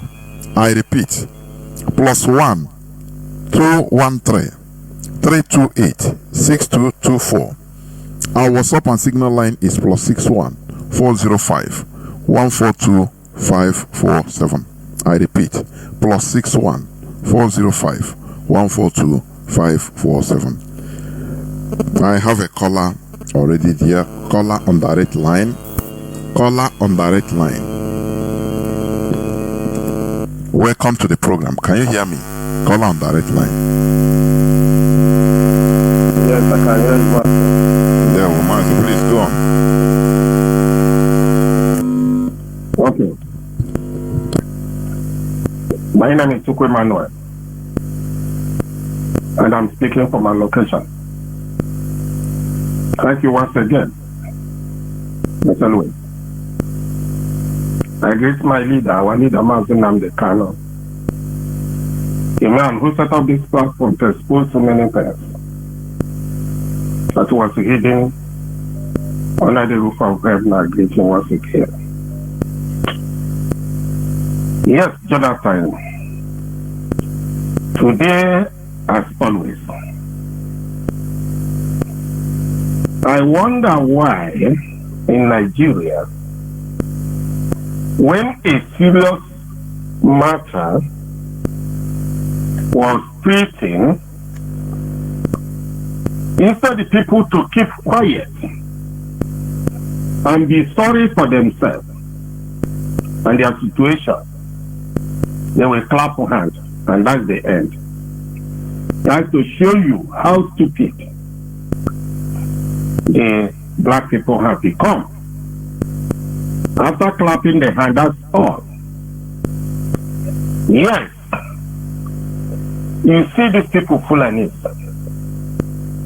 They are far ahead. They are just like white people. I don't see any difference. Because they will use you. They will use you, they will disconnect you from your people first. Just like when you go to Imo State, you see Kofu Sotima killing his people.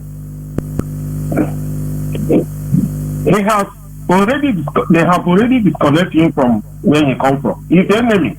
He's alone.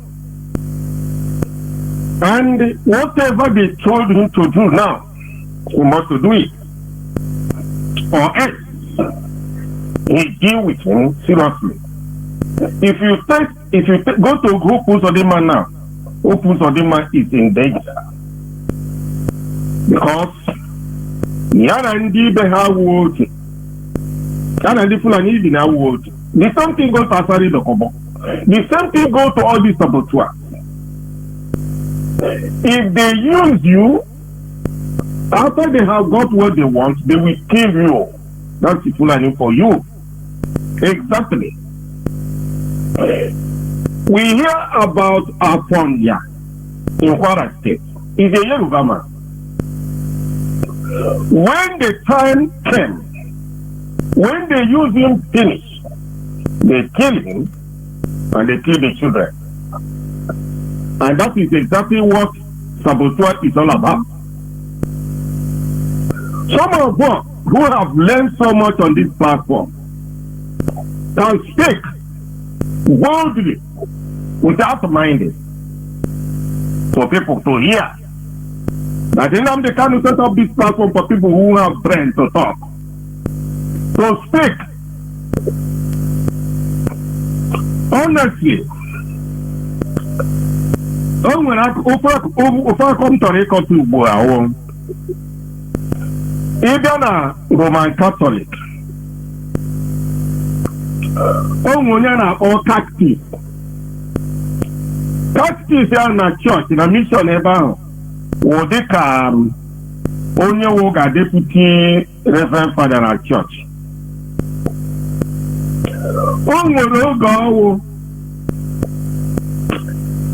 Ndị mmadụ bịa na chọọchị ya wụ na fada nọ ya na fada mere travel akpọ cactus si ya ka ọ bịa kwuo okwu Chineke.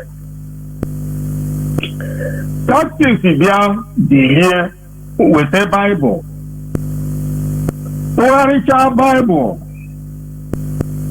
ya si na onweghị ebe ọbụla ya hụrụ fada ga-ejibe kwuo okwu na Bible. So ihe a chọrọ ịgwa ndị a na-ebe ugbu a onye ọbụla ala ga-eme ihe ndị ahụ a gwara ha before fada gwara ha. You know what it means? That is to say, in this radio Biafra, so many things are exposed by this radio. From Nnamdi Kanu to you, Jonathan, and other people all over the whole place. But after all these things, you cannot see people behaving that they are hearing something. So what a teaching of a place. It is very, very wrong for a black man to reason or to think. If I think about what is going on in Nigeria every time, I start to weep for people. Because this radio have tried so much to expose, just like Rufai, you play the clip now. What else do you want to hear? He's boldly explaining that they have completely conquered Nigeria. Starting from Kaduna, Rufai borrowed $650 million from abroad and pocketed the money in the name of Kaduna State. Rufai. If they like, this thing you call Muslim ticket. That after Muslim everything will be okay. That is nonsense. It is the more you look, the less you see. That thing you see in Nigeria is hell. Anybody telling you that Nigeria will 1,000 years change, you are wasting your time. The worst is about to come to Nigeria. Very soon now, October 1st, we manifest. October 1st, 1960, Nigeria got what they call independence. From 1960 to today, 64 years, Nigeria cannot boast for nothing. That's to tell you that Nigeria is made to be held here on earth. That is why the white people come to Africa and deceive Africa, give them Bible, tell them to hope to go to heaven when they die. And all of them are looking to die to go to heaven. Whatever suffering they see in the world, in Africa, they take it. With hope that they are going to heaven. There were. You have seen how far black people have become idiots, especially in Nigeria. They are going to heaven. Tomorrow is chance. Everywhere will be busy. Stupid and idiots. Well, thank you very much. Thank you. They cannot listen. Thank you, Jonathan. There will. Thank you very much. We must continue. Caller on WhatsApp. Go on, please. Welcome to the program, Mazi. Okay. Good evening, Mazi Jonathan. There were. And good evening to all Biafrans and the lovers of freedom. My name is Chukodi. I'm calling from Italy. Please, I want to ask you just a direct question. I don't know if it's possible. Hello? Go on. If it's something I can answer, I do. If I cannot, it's okay. Go on. Okay.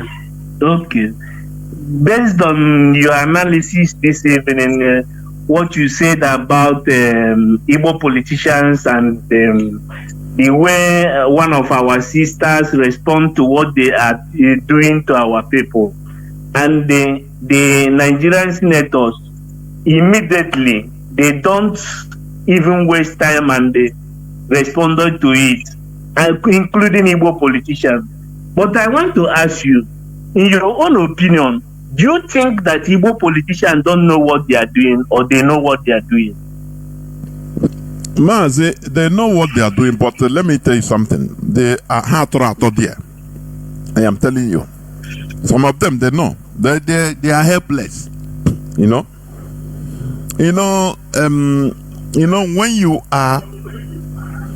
you out of greed, or what can I call it, or selfishness, or anyhow, there is a situation you will reach, your eye will open, you say, now, is it how this thing is? But you can no more get out. But you cannot get out. Many of them are there hostage because they are vulnerable. They can die at any time. Do you think that some of these our people, what is the name? Ifan Yoba that died, do you think it is ordinary natural death? Do you think so? No. So many of them are doing all those things in order to save their lives. Sometimes we should pity them. I'm telling you honestly. But what baffles me, what makes me mad is this type of people are people that should be coming secretly, even supporting that is natural. It should be natural. Secretly supporting what we are doing. Secretly. Say of which we know some of them. Even we are saying it in secret. That I thought our hope.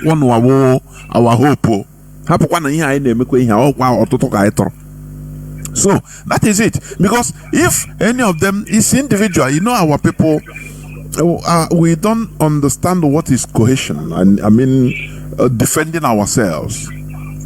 Only one on our single, and that is why we are doomed. Honestly, we're almost doomed until IPOB come.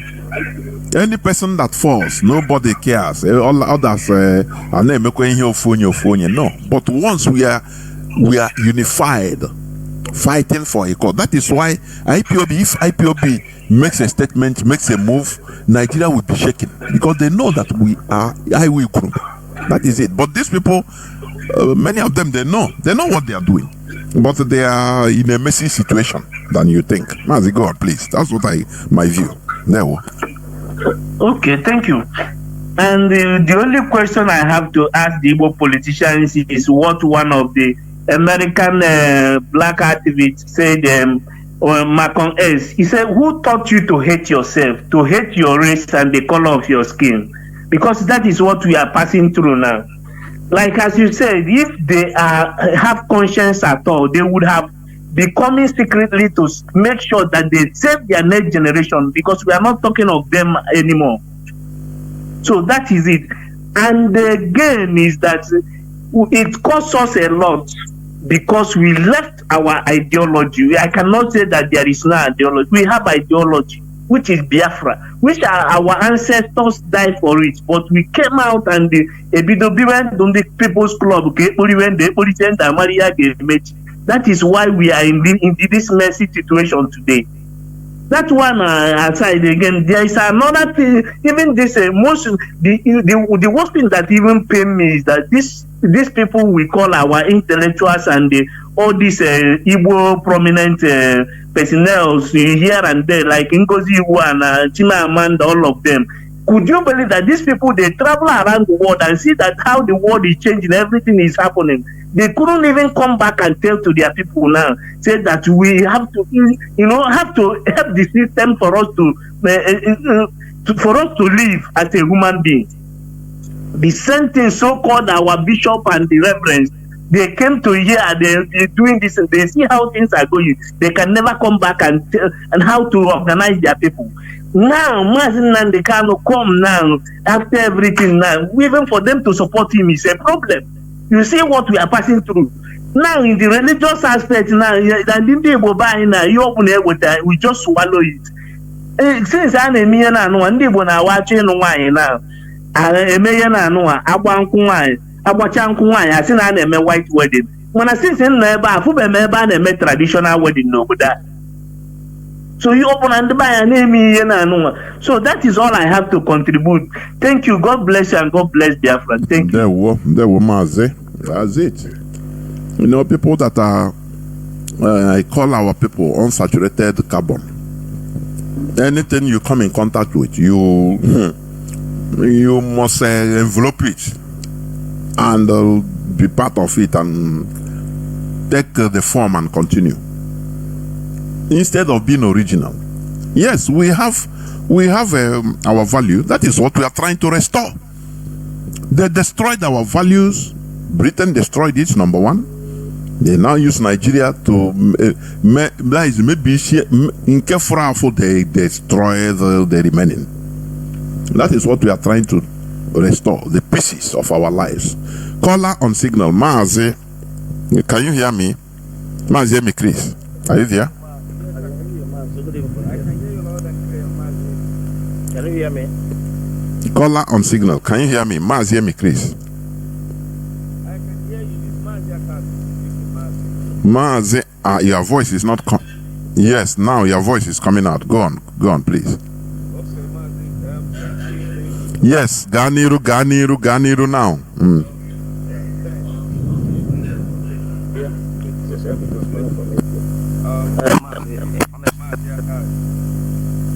The response in this guy, this I agree with you.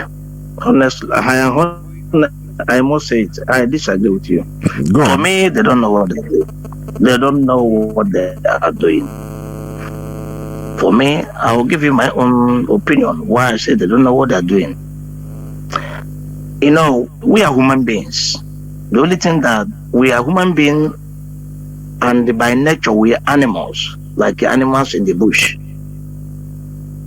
Tiger and the lion, we are the same flesh they have. If you bring lion or even buffalo, face it before man, it will destroy man. Okay, they are stronger than us.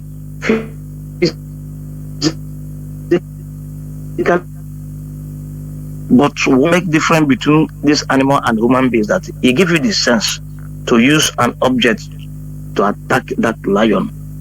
You are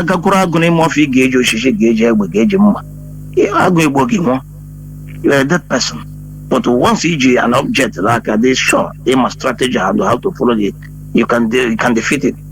So what am I saying here? That here making it different from them is our sense. A whole python will swallow a human being, and the bone and everything will digest. I want to 2 inches. Even so the animals are stronger than us, but what makes us different from the animals are the way we reason. They are in our brain. Now you think of those that don't have that brain. They are simple animal. Now, nobody can convince me that a whole Igbo politicians, no matter one, from all of them from A to Z, are pursuing one thing from 1960 to date. Now, when you realize better, you pursue this one Nigeria that are pursuing is an unworkable. It's unworkable. Now can work with it. This man only playing here now. Well, man, he said something that if you ask me the way forward, I say no. Nigeria has no way forward. That you have to make U-turn because you're going the wrong way.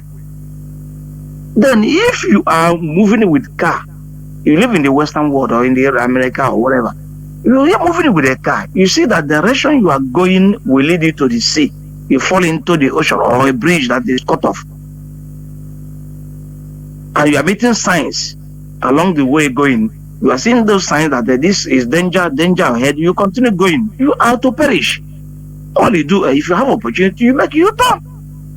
So if all these Igbo politicians have not made U-turn, no matter excuse me, Peter Obi, for instance, doesn't need any money from Nigeria. As he has said, he has established, he has become a big man. Become a big man before he get into politics in Anambra State. He has become a big man before he get politics in Nigerian State now. So what do he need from Nigerian State? Is that the money from the politics or what? He don't need those money. Will he tell me that Peter Obi did not know that this road, that he knows that the way it's going is unworkable? He continued to maintain it because of Peter Obi, for instance, let me give an example. Only because of seeking for job. After he lost the election, they call him to build up, to unite together to build, because actually clone into the APC. Or say that is the problem of Nigeria. Afonya mamuta hanya. What ona madanya, si anoya no as assistant. Onya manya no assistant. Why that onya manya? Onya mahanya ge bute the motor. He make a use plan to give her the example. So now Peter Obi, he didn't need anything from them. All he needs to see that Nigeria work, but he has not realized that Nigeria is unworkable. That what constitutes a nation is that what did that man call it? Cultural and everything that have the same value, the same core value. We don't have the same core value. Therefore, Nigeria can never work. This is what they have not understand. Solo don't make a statement that oil Agola, that they're not selling no more oil money. But he is one of the people. It's not one thing about black people that I detect. So we come to the Western world, not only some of us came here to chase money. Some also chase money and with ideas. And learn, that's the point. Now, you see those that came here to chase money, they go back home without having common sense. They still go back and still play to the old things and maybe not yourself. Made the worst. The little difference they got here as now only called it to a camp. And because in the West they don't fight. Some of them even come here to fight. Now, how will somebody convince me on this planet that we as a people have been here? Now, I got in the Western world. Some of us now got what is going on in the Western world, how they manage themselves. That pride is more important than money.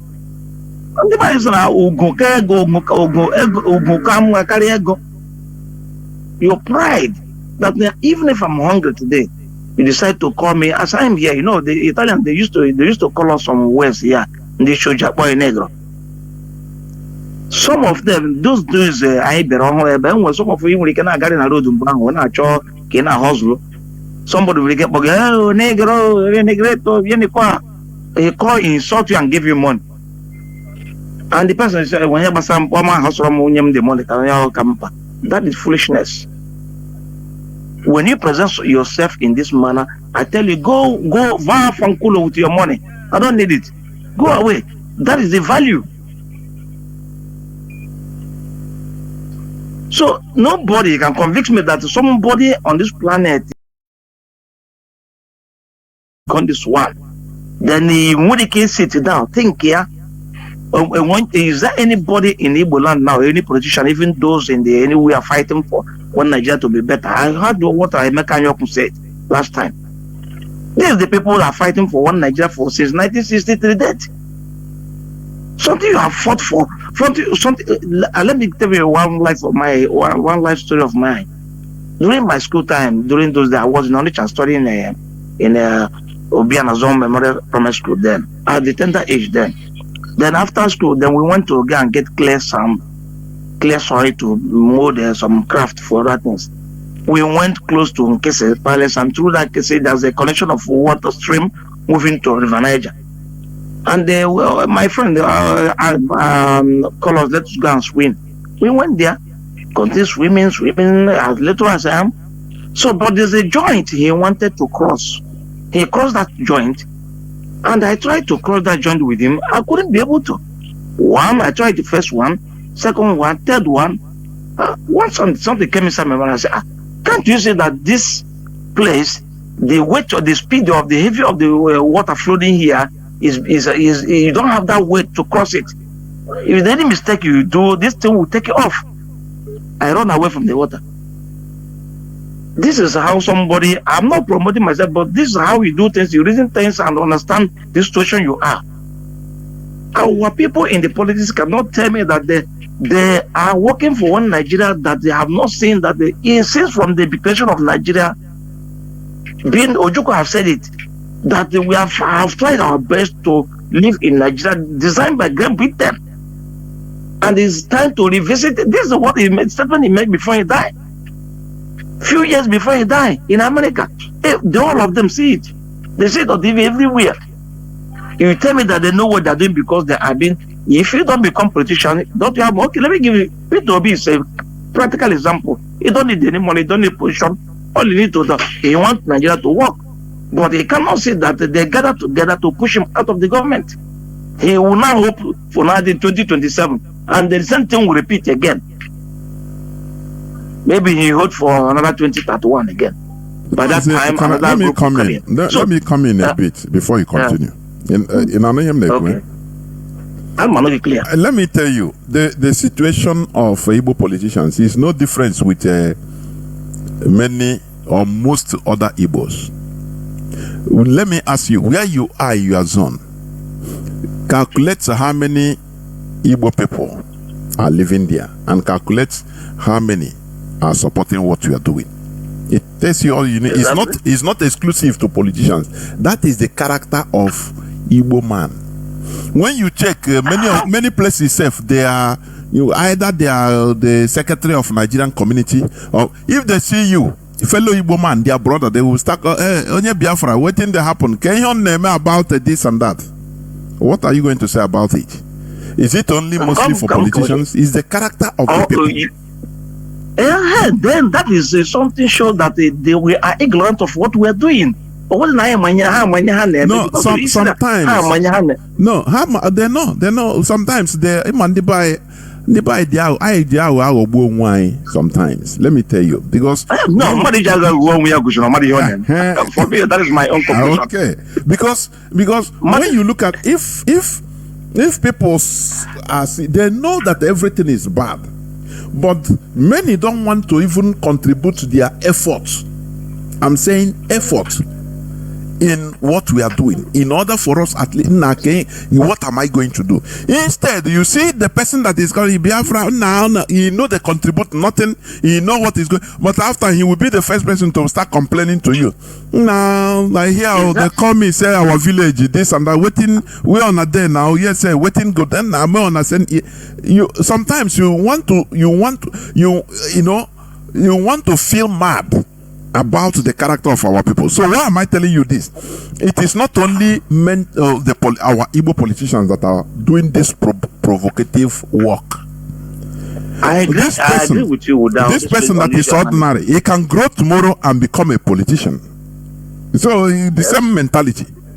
You understand? Good. On this note, I classify it as ignorant of what you are doing, because the ignorant of that thing, you will exactly understand that this road you are going is a wrong road.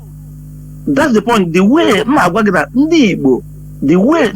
channel in the way we reason things, general in the but in the times of political affairs, collective political affairs. I mean collective.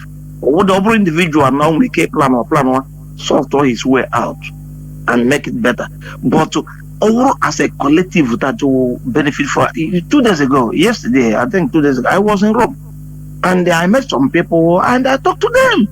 Somebody said this, they begin to ask me some silly questions. As you said, so what you just said is what they are also doing. But in a check them than in a Bachamadoko, on our long way because we put 20 euros. Okay, sometimes, yeah, there's a one we only come here, that was about 2023, 2003, 2004, 2005. We had a news, we had some stories here. There were some white people in some different channels, just some pictures and aga. There was some white people guys saying you want a daughter in a village or in your town, you want 3 children, you want 4 children, they are helpless. And this person, white man, believe you, or is a human being, like Mazi, or just like their own beneficiary, decided that he will help you. And they ask you to be coming to his place or his home or his shop or whatever every month, all your salary, or with 100 euro, that shall take care of that your son. Or say with 100 euro, take care of that your son. Every month on daily basis. On every month, you can get this money. Now, these people cannot even bring 1 euro to contribute on what we are doing. He cannot make that sacrifice. Onye brana man na ya ma na ebi ya ma mmiri Nigeria. Is that what onye ama ihe na-eme? No. Onye ama ihe na-eme. Ndị Igbo enwere ajụ njụrụ ụka achị last time on your platform. Ask him, why are Igbos ignorant of political affairs? He began to explain a lot of things, which some certain things I also disagree. But the fact is that onye ọbụla na-ama ihe na-eme ihe aga wrong way. Ama ihe na-eme. And once you are not mad in there's a liberalism we have in our land. Going up, no control, no direction, on your brain growing here. This will enter inside us without understanding. All these Igbo politicians or the Igbos you see standing by the side. I went to somebody on Sunday or last week. I said, you people are standing behind them, watching others. You want man to come out and get Biafra. Oh, we are Biafra, we are Biafra. That's all you want. One person go and get Biafra. No. It is not done. It's a collective effort that everybody must join for we to get Biafra. Not that on what. So, my dear brother, my conclusion tonight towards that thing, because this have taken me a lot of some minutes that other things I want to say, is that Igbo people doesn't know what they are. They're ignorant of political affair and they're ignorant of what they are. Even those in politics, they are totally ignorant. Unless they realize the politics of the world, understand how it works effectively, and understand this is the direction to go. Now you begin to tell me, because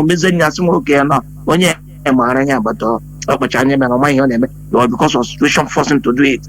But if calculated from those outside, those in politics, those outside politics, those in the neutral and ordinary people, you see the way we reason, the way we behave, in a collective matter. You understand that we are ignorant. Simple. Mazi, let me keep it here because I have other things to say, but this time I'm taking my time, so the other people can talk. That's it. Mazi. Thank you. That is why this awareness is very important, because some of our people, they will marvel. Hey, now this thing you are doing, how much are they paying you? They always quantify everything with money. What you can get now. That is just like what the Mazi Mikri said, lack of political wisdom. I used to say it now. People that does not understand their collectivity doesn't work in cooperative collectivity. There is a people lost. Only individualism. We can do our thing individually, but we should understand that individuality does not pay. There will be no me without us. Caller on direct line. Can you hear me? Please go on. Call on direct line. Yes, Dr. Jonathan, I can hear you, sir. There we go. I'm working this car, and as they come from our province. Dr. Jonathan, all these leaders waiting for their friends, where they are leaders, set up a program particular way. They are totally confused. Because we are not better than animals. We cannot fight even life. Can we fight God? And the world is being given to win human beings by God. Look at how we see. They are branded.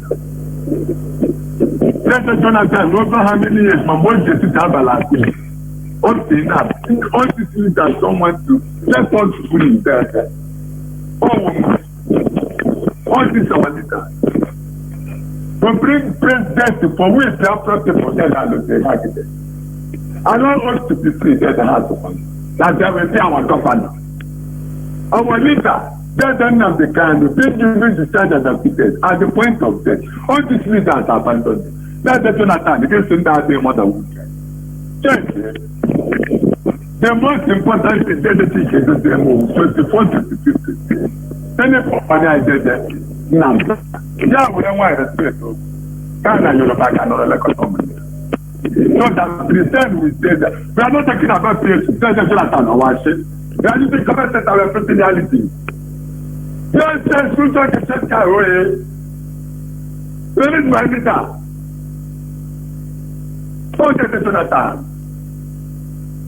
The Jonathan is shaking. Well, then you can do the 24 to 26, 26. Thank you, Ram. I will have it with family.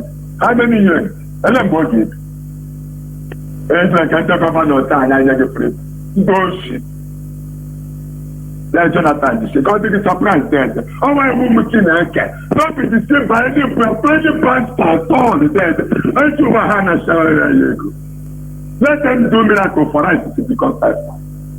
Let them do well to become 100. But tomorrow, they do me that. That's not knowing that I'm to go Adam. I tell you, to shake it. Whether we let it shine. There was. Thank you very much. There was. Caller on WhatsApp. Can you hear me? Please go on. Caller on WhatsApp.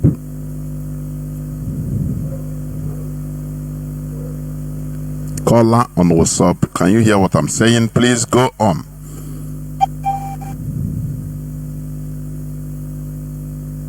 Why are you not hearing me? Mazi Akas, can you hear me? Mazi Akas.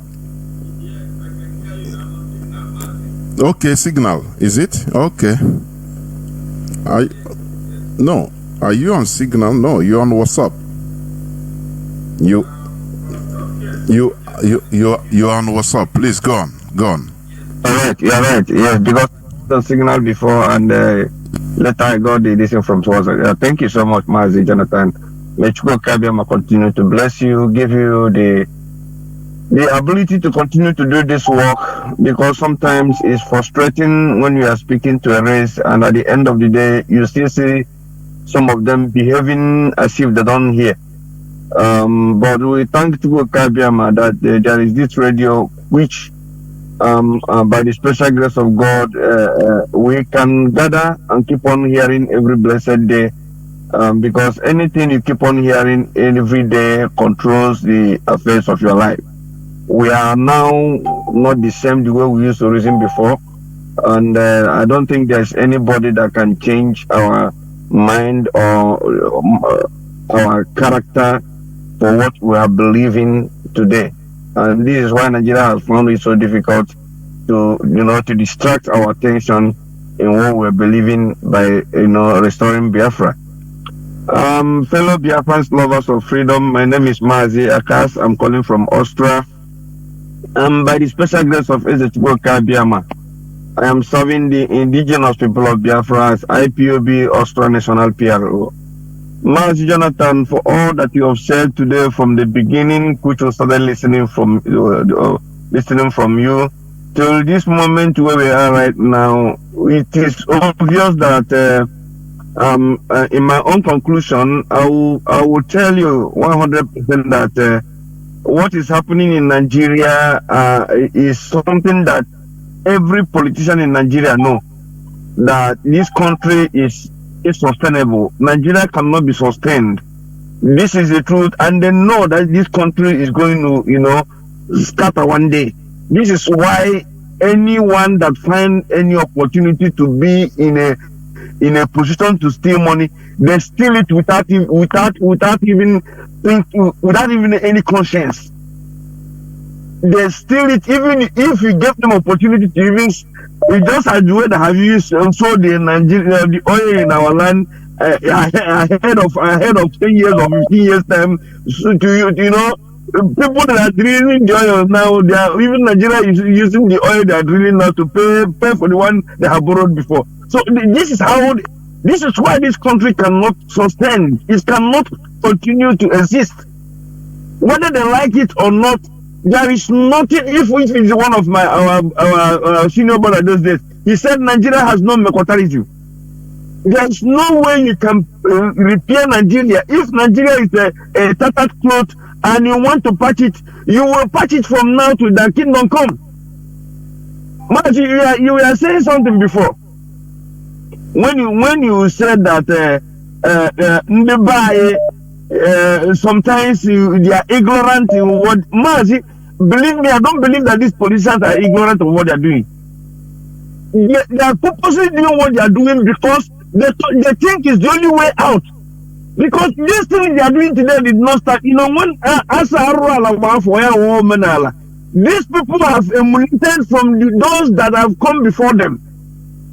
And even as a politician in Nigeria, only a politician in Nigeria, if he failed to steal money, the same is his brothers and sisters, and this is the worst thing that happened to us.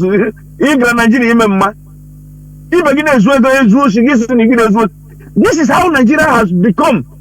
The people has corrupt. The corruption has started from up, even touched the normal person as a Nigeria. So they knows what they are doing, and this is why they completely silenced. When they look at a man who is fighting even to liberate them in the captivity Nigeria have put them in, that they cannot speak, that even they are afraid to speak to Fulani eyeball to eyeball. Mazi Nnamdi stood in the gap, and IPOB fought these people to make sure that they liberate them from these chains and the edge of war after 1960. And the same people gathered and donated money to go and kidnap their brother in Kenya. Even as the rendition Mazi Nnamdi to Nigeria, IPOB and Mazi Nnamdi have won every court. Anything was supposed to win against Nigeria, they are just holding him for nothing sake. But these people cannot stand and say, release this our brother. So if they cannot do this, tell me how Fulani will be afraid of them. Tell me how Nigeria will be looking at these people when our own politicians, it's only few of them can be boldly and speak. Every other ones, about 80% of them, what are they doing?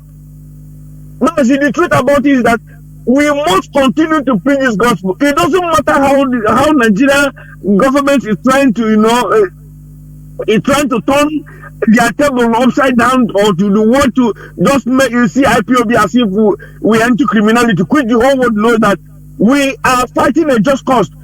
We must keep on doing what we are doing according to our leaders, Mazi Nandekano's wife. Also, Nigeria is not practicing democracy. In Nigeria now practicing is kata crazy, kaki crazy. So a country that is practicing kaki crazy, how can they behave like human beings? Look at how hunger is killing even a common Nigeria today. Millions of families cannot eat cannot even have a square meal in a day. And you have a government who can be able to supply these things and make the lives of the people better. It's not suffering the people for nothing's sake. When you come out to protest, they will kill you. The world will be looking, nobody's going to do anything about it. Nigeria is a place that anybody can wake up and kill as many as possible, and the world will turn their eye upside down as if they're not seeing it, because the more we are killing ourselves, the more happy they are. After all, they said the population is too much. So if we can help ourselves to depopulate ourselves, it's more better. So, Mazi Jonathan, we must continue. We are not going to stop, because the last thing we will do, any day we stop this thing we are doing, Mazi, I swear before Chukwu Kabiama, we are finished in Nigeria. We cannot stop. Because after all, here is a wonder. If no one guy has saying I lose nothing. There's nothing we lose in this thing. Well, we already in the gutter. So everyone I put our together until they will allow us to get the hell out of this idiotic country out of Nigeria. A land that has no electricity, no good road, no pipe-borne water, nothing. Everywhere. Earlier, the better our people understand what we are saying and join us for us to get away in this place. I know. Build a country that will sustain everybody. Like live like a normal human being, just the way these people are here, living a life in paradise. Mazi, bless you for giving me this opportunity. There were Mazi Akasu, don't drag. There were. No. Caller on signal, Mazi Madabuchi. Can you hear me? Yes, my brother, I can hear you. There were Mazi. Welcome to the program. Thank you very much. Thank you for picking my call. Good evening, Biafrans and lovers of freedom. My name is Mazi. Anyway, that's Mazi Madabuchi, like our brother said. My brother, we start from the main core, of your submission. Why we need a common core and overarching value system or ideology. You see, and I ask the Igbo, the Biafran, and the Eastern One Nigerianists, I ask you this question. After reading Nigeria since 1970 till date, after listening to ex-governor Nazi El-Rufai of Kaduna State, and then Senator Bukachiwa, and then we go back to the old table of Ahmad Bello.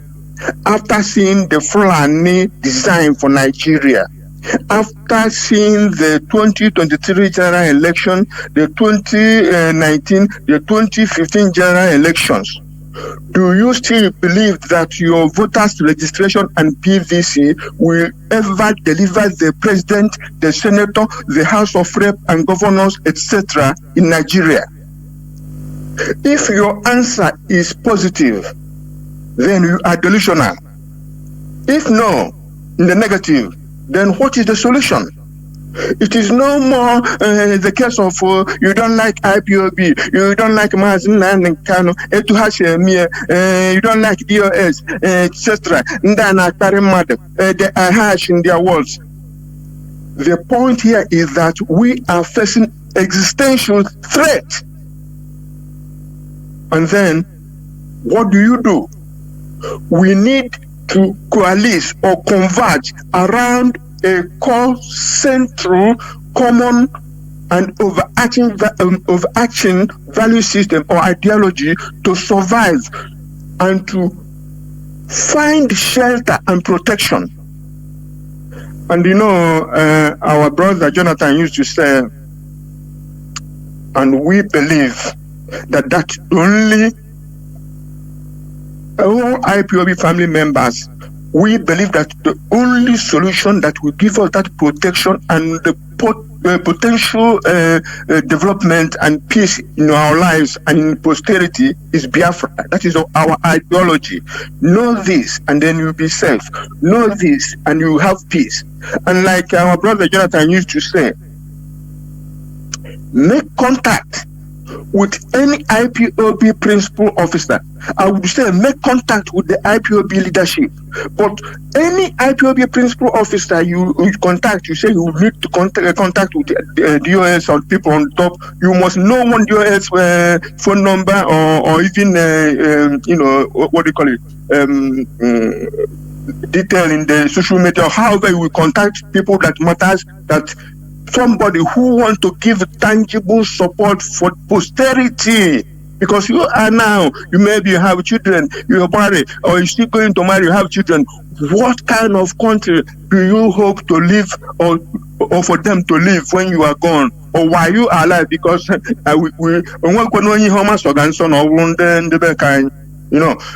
another thing I want to touch is the imposition of unknown quality and even hostile politicians like Puz on our people. That is bad enough.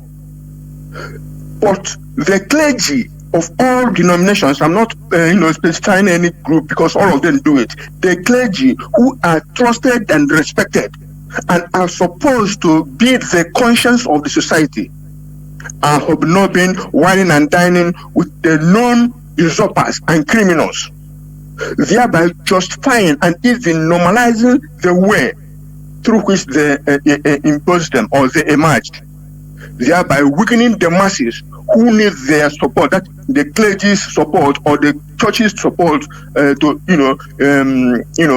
to fight or oppose the illegality and lawlessness. So the clergy, the churches, and all organized groups must change their attitude towards imposition of anybody on our people, because by imposition you get bad apples. And my brother, can I say something about this Gowon conundrum, what he's saying about? Thank you very much. The arch-genocidist Yakub Gowon said what he said because he saw our people's nakedness. Apart from the high-profile ones who ran away with money with which they were sent on errand, and those who changed their positions after getting promises and bribes of money and materials and maybe political positions in Nigeria by the Nigerian government. You have a third group that they call them attack traders. They are here attack. These were people who go to trade when the war is hottest and people are dying, falling left and right, dying. They go to the enemy side and they go there in the enemy side while our people are fighting and dying. They say they're going after attack. They go there to the enemy side to buy very scarce, commodities, especially food, because foodstuff were very scarce in those days. They go there to buy those foodstuff to maximize profit. They were not doing it to help our people like Mother Teresa or Caritas or Joint Church Aid. No, they were doing it purely and simple to maximize profit, regardless of the cost of to Biafran national efforts and the implications thereto. But thanks to Chukwu Okike Abiama, that we now have the indigenous people of Biafra, IPOB. We have the Eastern Security Network and we have the M branch. Thoroughbred Biafrans and adherents to the Biafran ideology who have sworn oath to restore Biafra, to give their life, to give our people the life other peoples are living in Europe and America and the east of the world. And we must do it by our own effort People, if you have anything to give, if you have anything to do, don't wait. You don't have time to waste. Use your number 6. We are in what you call mortal danger and existential threat. God help Biafra. God save Biafra. Thank you, my brother. There were Mazi. Thank you. Caller on WhatsApp. Can you hear me, please? You're the last caller. Caller on WhatsApp. Yeah, Mazi Chinedu. Coming from the US. Thank you for the program. Yeah. Because the people who are posing as Igbo leaders, I really don't see them as leaders, and in truly honest, they're not really leaders because they don't have any true quality of a leader. A true leader should, like Nnamdi Kanu, Kwame Nkrumah,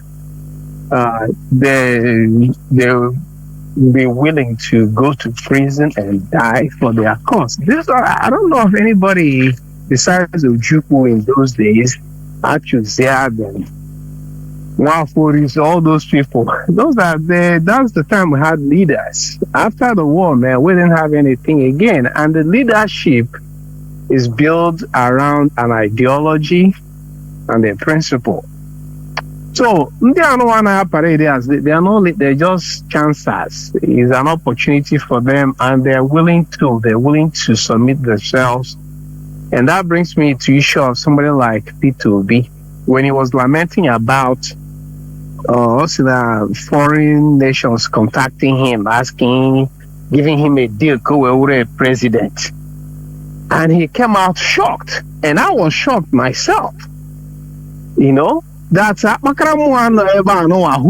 what international politics is involved already know all these things, but somebody who's posing to be a leader of supposed Nigeria is shocked about that. The thing of Gurumike and many others like him, it could be that our people were that foundation of leadership. We go do a good intention. Because also in our culture, maybe this idea of, Igbo going it by themselves in a group sense of group consciousness. But at the same time, is not a real nation. You cannot talk of a leadership without a real Nigeria is not a real nation like one of those EI players. A nation is defined by a particular ideology, and a unifying ideology within the space they call Nigeria. And there's many signs already what everybody else's ideology is. Fulani is just using Nigeria as a special purpose vehicle for their own ideology. Yoruba is playing along. It's only Igbos I don't know why they can't see that. The first time, second time. How many other ways can somebody give you their agenda and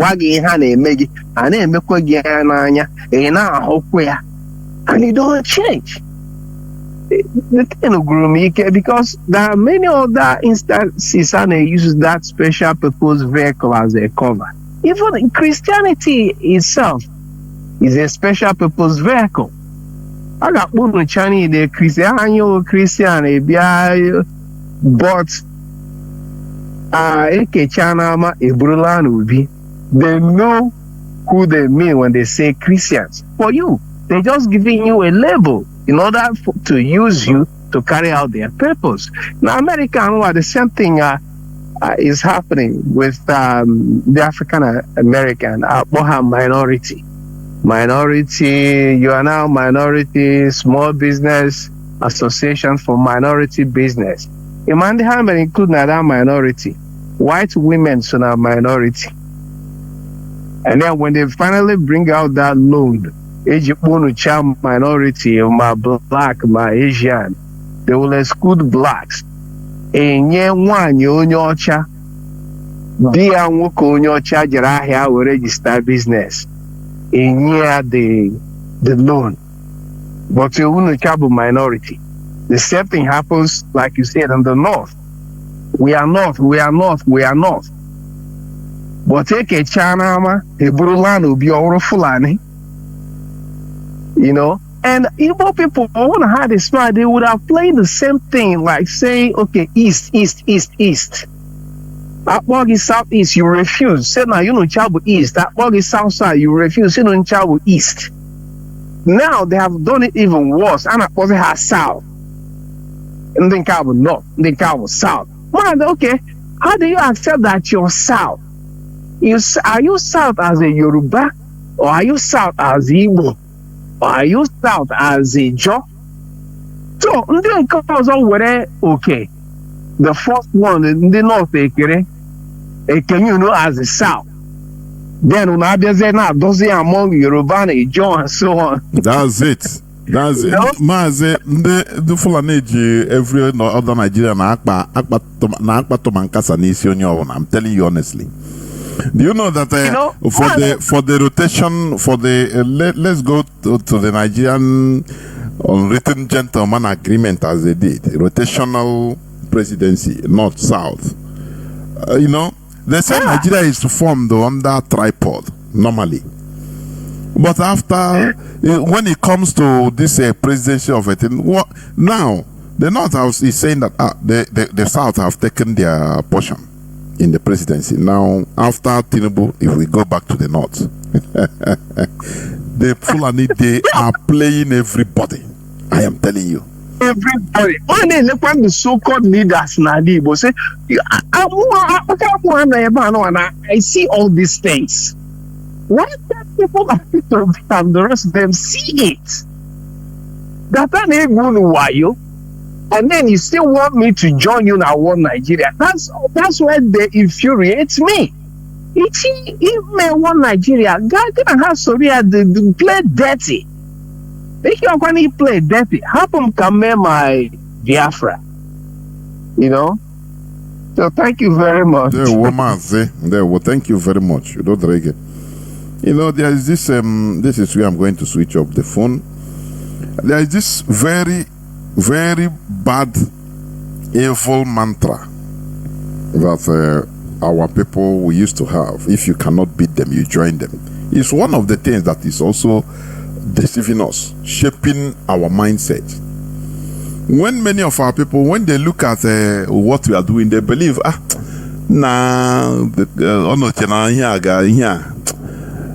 the by the lazy, when it comes to collective effort, they look at it as if it is individual, his individual thing. It doesn't matter how hard it is. But when once it comes to our collective, that is our collective collectivity.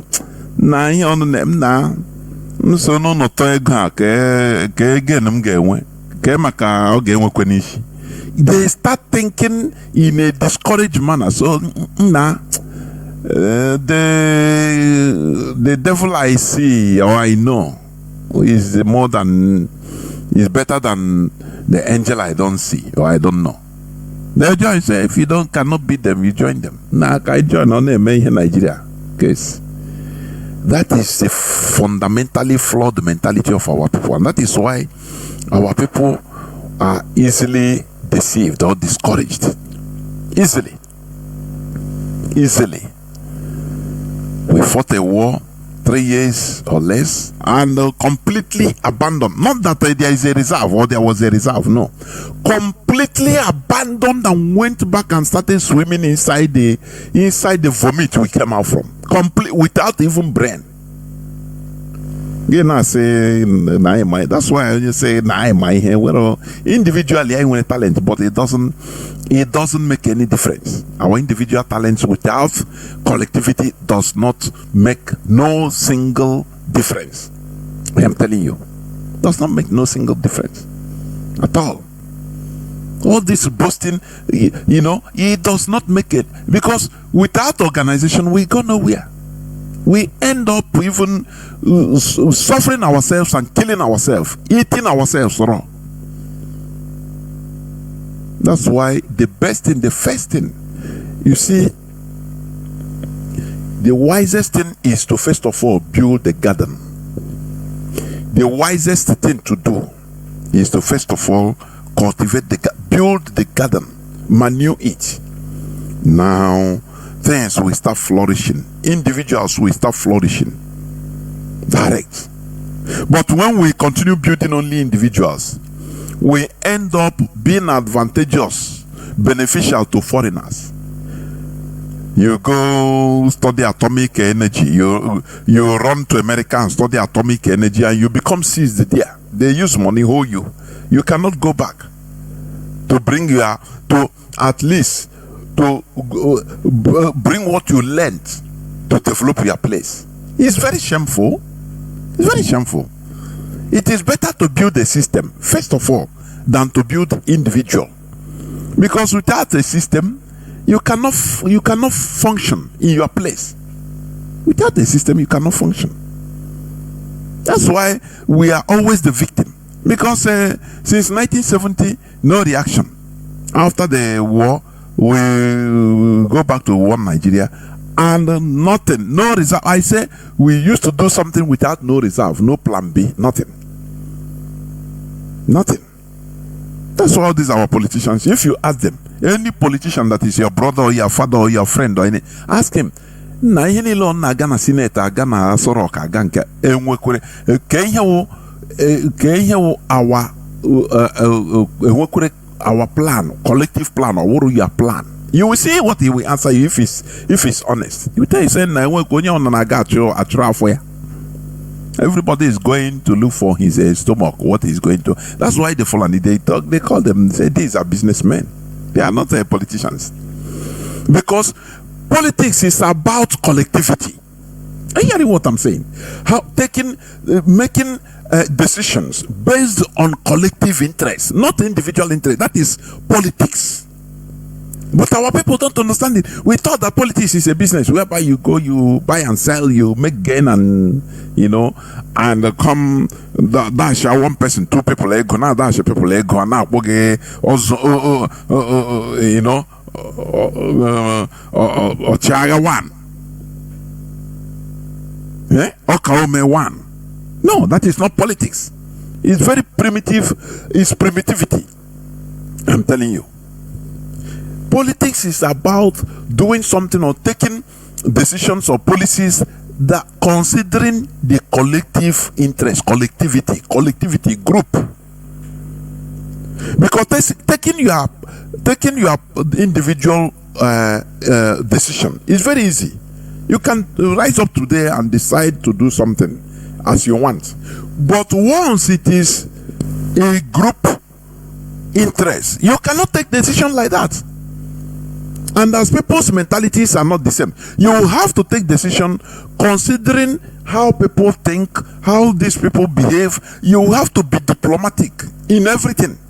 That is politics. Our people are not good at it. That's why we opt in doing our own thing individually. How many have you ever seen 3, 4, 5 Igbo men join hands in doing pure business, really big business? Maybe only contribute to 100 million naira, only cause or contribute to 50 million, only cause or contribute to 200. Only, Hagadaya name a business, set up business naga because only as na it's a fault. We thought that it is a credit. Weakness is a weakness on us. No, I don't want the people's problem. I beg, let me do my thing. And everybody continues. Is a very big fault, is weakness. Also, I can say our way of life, because you have to equate something to the present day. You can hardly come now in our land, in our village, in our homes, and see 2 grown-up Igbo men with their wives living side by side inside a family, big family in their houses. No person wants problem. Which is good, but also it has demerit. You see Fulani, they can be, even if it is two-story building, they live there. Father, son, wife, all they gather.